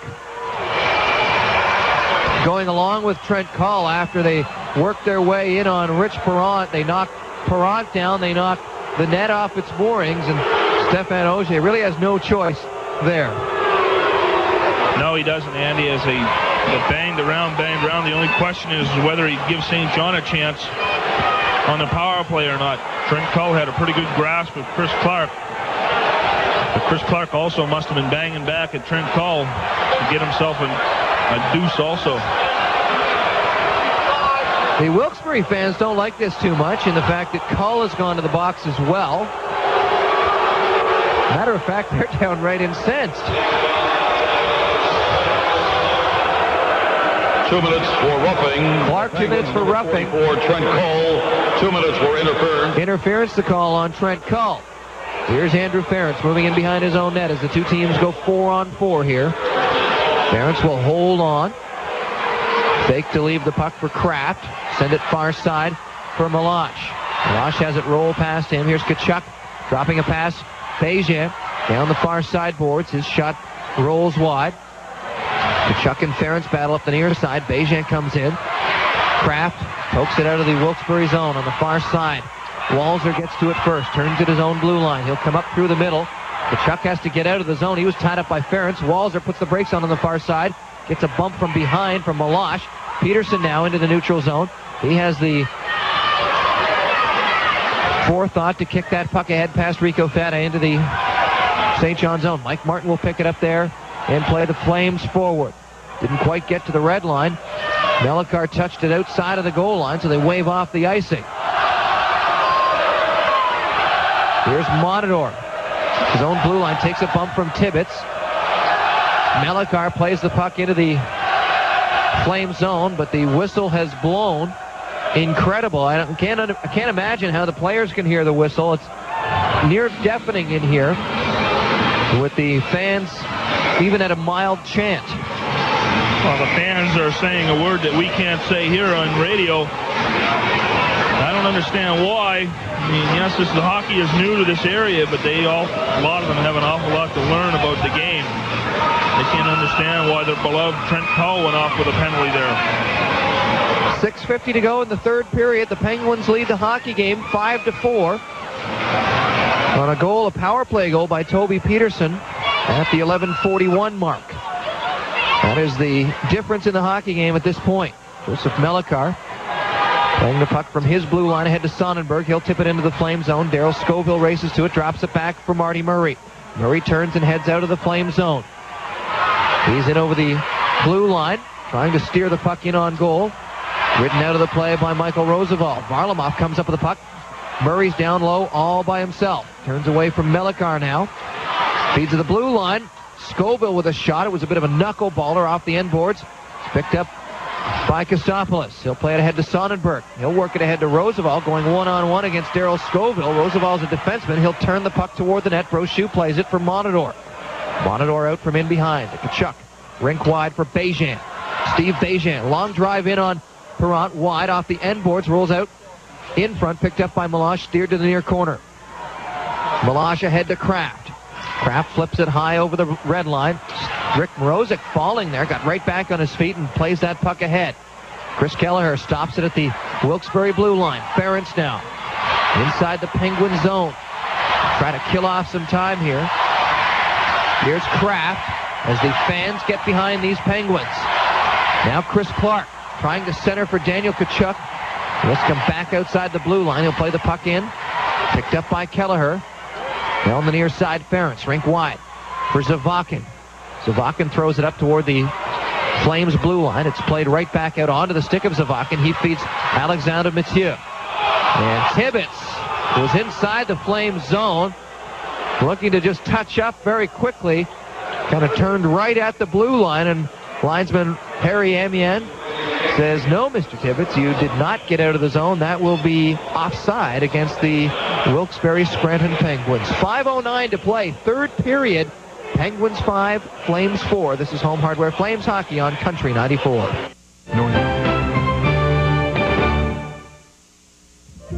Rogers Cable wins that draw. Mickey Dupont skates it to the far side of the ice, banks it off the far boards. Ferentz knocks it down, now into the neutral zone. Zavakin. He'll dump it into Flames territory. Dupont racing there, takes a big hit from Mathieu.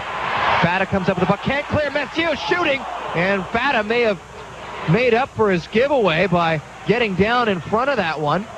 Now the puck comes across the red line. It'll roll down into Wilkes-Barre territory, and Trent Cull will touch up, and that'll be icing against the Flames.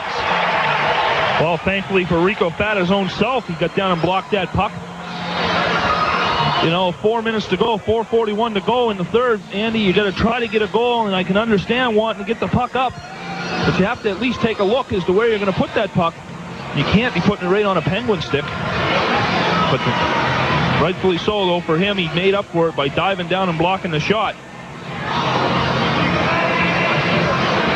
Face-off inside the St. John Flames zone. Marty Murray and Toby Peterson in the face-off circle to Brochu's left. Murray wins that draw. Mike Martin skates to it.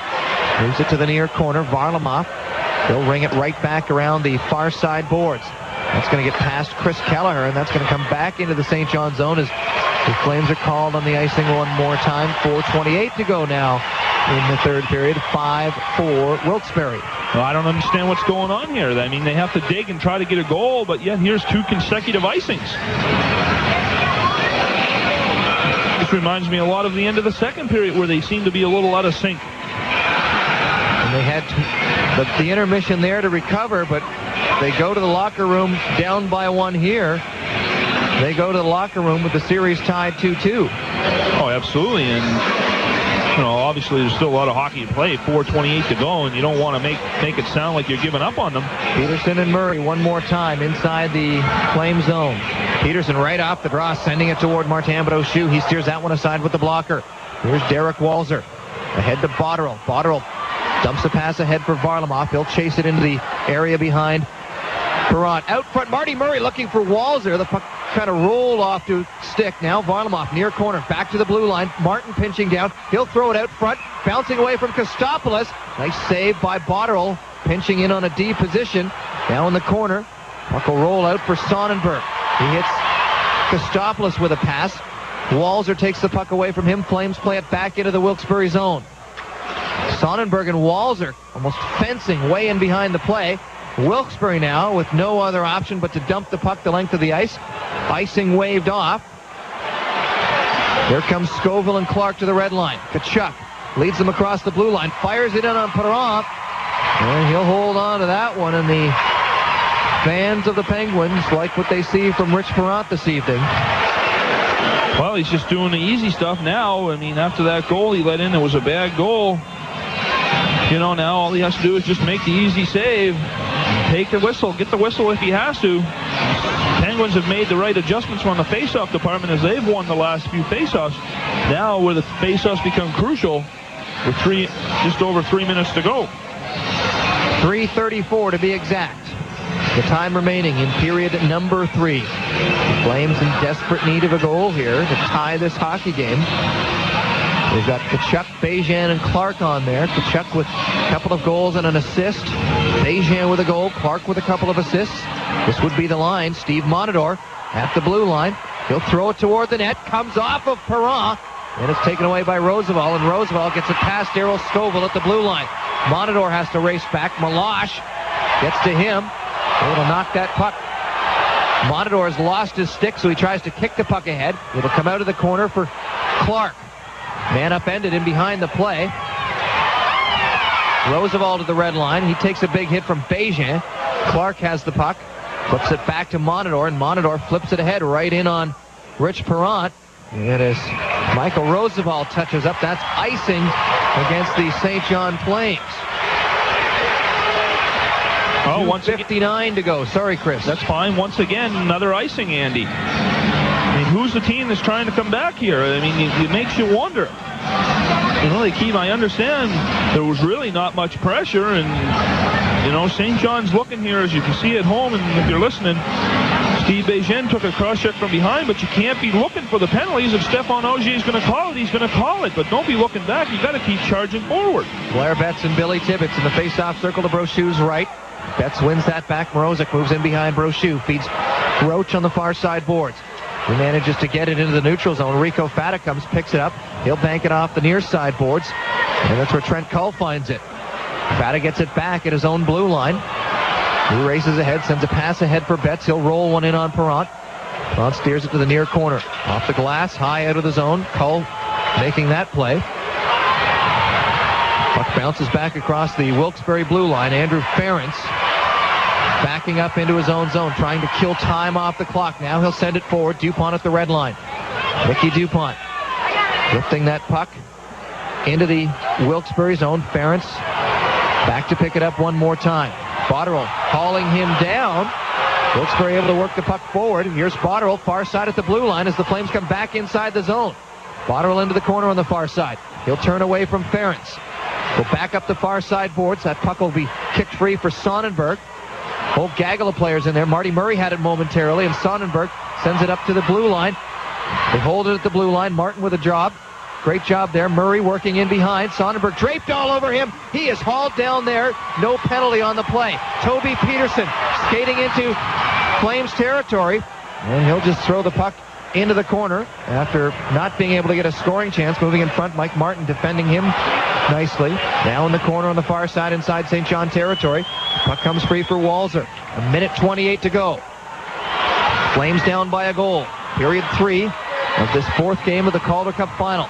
Rich Perrant steers the puck into the far corner. Melikar tries to play it out over the blue line. Walzer holds it. A shot off a skate. Into the corner. Now in behind. Tkachuk out front. Monitor at the blue line. The net is empty. A shot. Flames net is empty. Toby Peterson. They hold it at the blue line one more time. It'll roll near corner. 1 minute to play in this hockey game. Greg Crozier. He'll lift the puck up over the red line.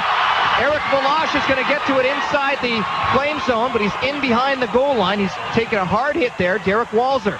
He'll play the puck up too far. Bejan now finds it at the blue line. He'll play it ahead. Ferentz plays it back over the blue line to Milan Kraft. Kraft in over the St. John blue line. Still with the puck. Darryl Scoville, a nice job to knock it away from the net.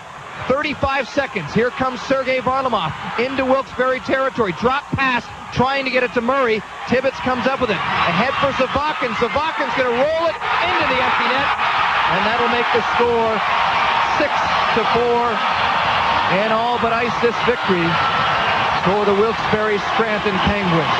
Alexander Zavakin with the empty net goal. Well, Andy, Darryl Scoville makes a nice play to keep the puck out of the net. On the empty net bid, they come back to headman the puck to Sergei Varlamov. He gains the blue line and then drops a no-look pass. Of all things, a no-look pass.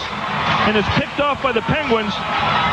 They get control and it's dumped out from their own zone and then shot down into the empty net. The series is 2-2, and for sure we're coming back to St. John now. Well, that does indeed guarantee at least a 6th game in this series, and that will take place at Harbor Station this coming Monday. Off the draw in the neutral zone. Scored by number 17, Alexander Zavakin. His second of the playoffs, and assist to number 10, Billy Tibbetts. Time of the goal, 19:36. Tibbetts with the lone assist. Flames continue to press inside the Wilkes-Barre zone as the clock ticks down. 3, 2, and 1. The game is over. The Wilkes-Barre Scranton Penguins have evened this best-of-7 series at 2 games apiece. A scrum ensuing here.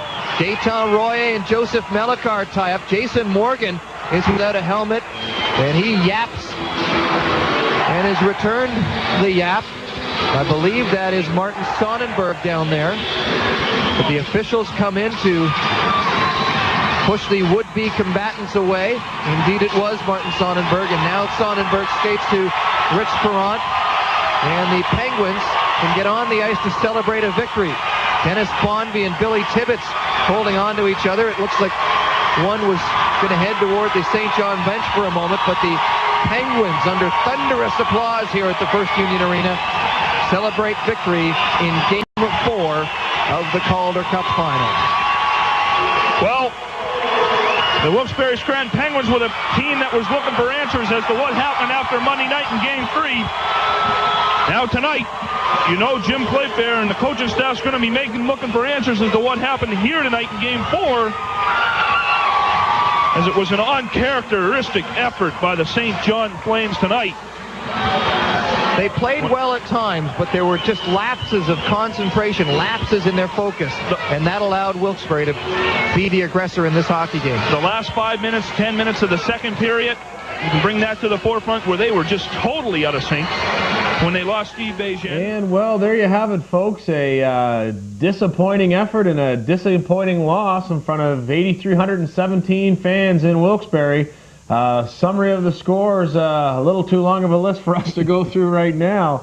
But the bottom line is more Penguins and Flames. And we are definitely coming back here for Game 6 Monday night. now. Yeah, sure. Obviously, a game Friday night back in Wilkes-Barre, which we will be carrying live on Rogers Television at 8:30. Game 5 in the series, but Flames had an opportunity there, but just didn't seem to capitalize on it. Probably their worst game of the series, as Chris Barton alluded to. Very inconsistent and unfocused. Lots of mistakes, and it's uncharacteristic of a Jim Playfair team to make that many mistakes. The forwards were not very good in their own zone, and give Wilkes-Barre credit. Once again, Kelleher played one heck of a game. I'd be surprised if he wasn't one of the 3 stars. Right. Toby Peterson finally gets a goal, and a big goal, the game-winning goal, as we expected a lot from him this series. But overall, the Flames can't be happy with the way they played. Sergei Varlamov, Marty Murray, Dave Roach, not a very good game from that group. Daniel Tkachuk, once again, I think the best Flame on the ice. He was committed most of the night and did very well. Stevie Beja and Chris Clark, his line mates, were also there. The Flames' defense, a little bit suspect on coverage in their own zone. Absent-minded. Absolutely. Darryl Scoville, once again, where was he? And once again, I like the guy. He's a good buddy, but the bottom line is he is not playing anywhere near the caliber of what he should be playing. Rico Fata, I mean, we're going to name names. Let's name names. And once again, these are guys you expect to perform, but Rico defensively tonight, abysmal. Really gave up lots of scoring chances, and he has to turn his game around. So a clean slate. You're down now to a best of 3. Friday night in Wilkes-Barre at the First Union Center at KC Plaza. It should be a barn burner. Friday night should be a game that the Flames, they've got to get focused. You're in the other guy's building.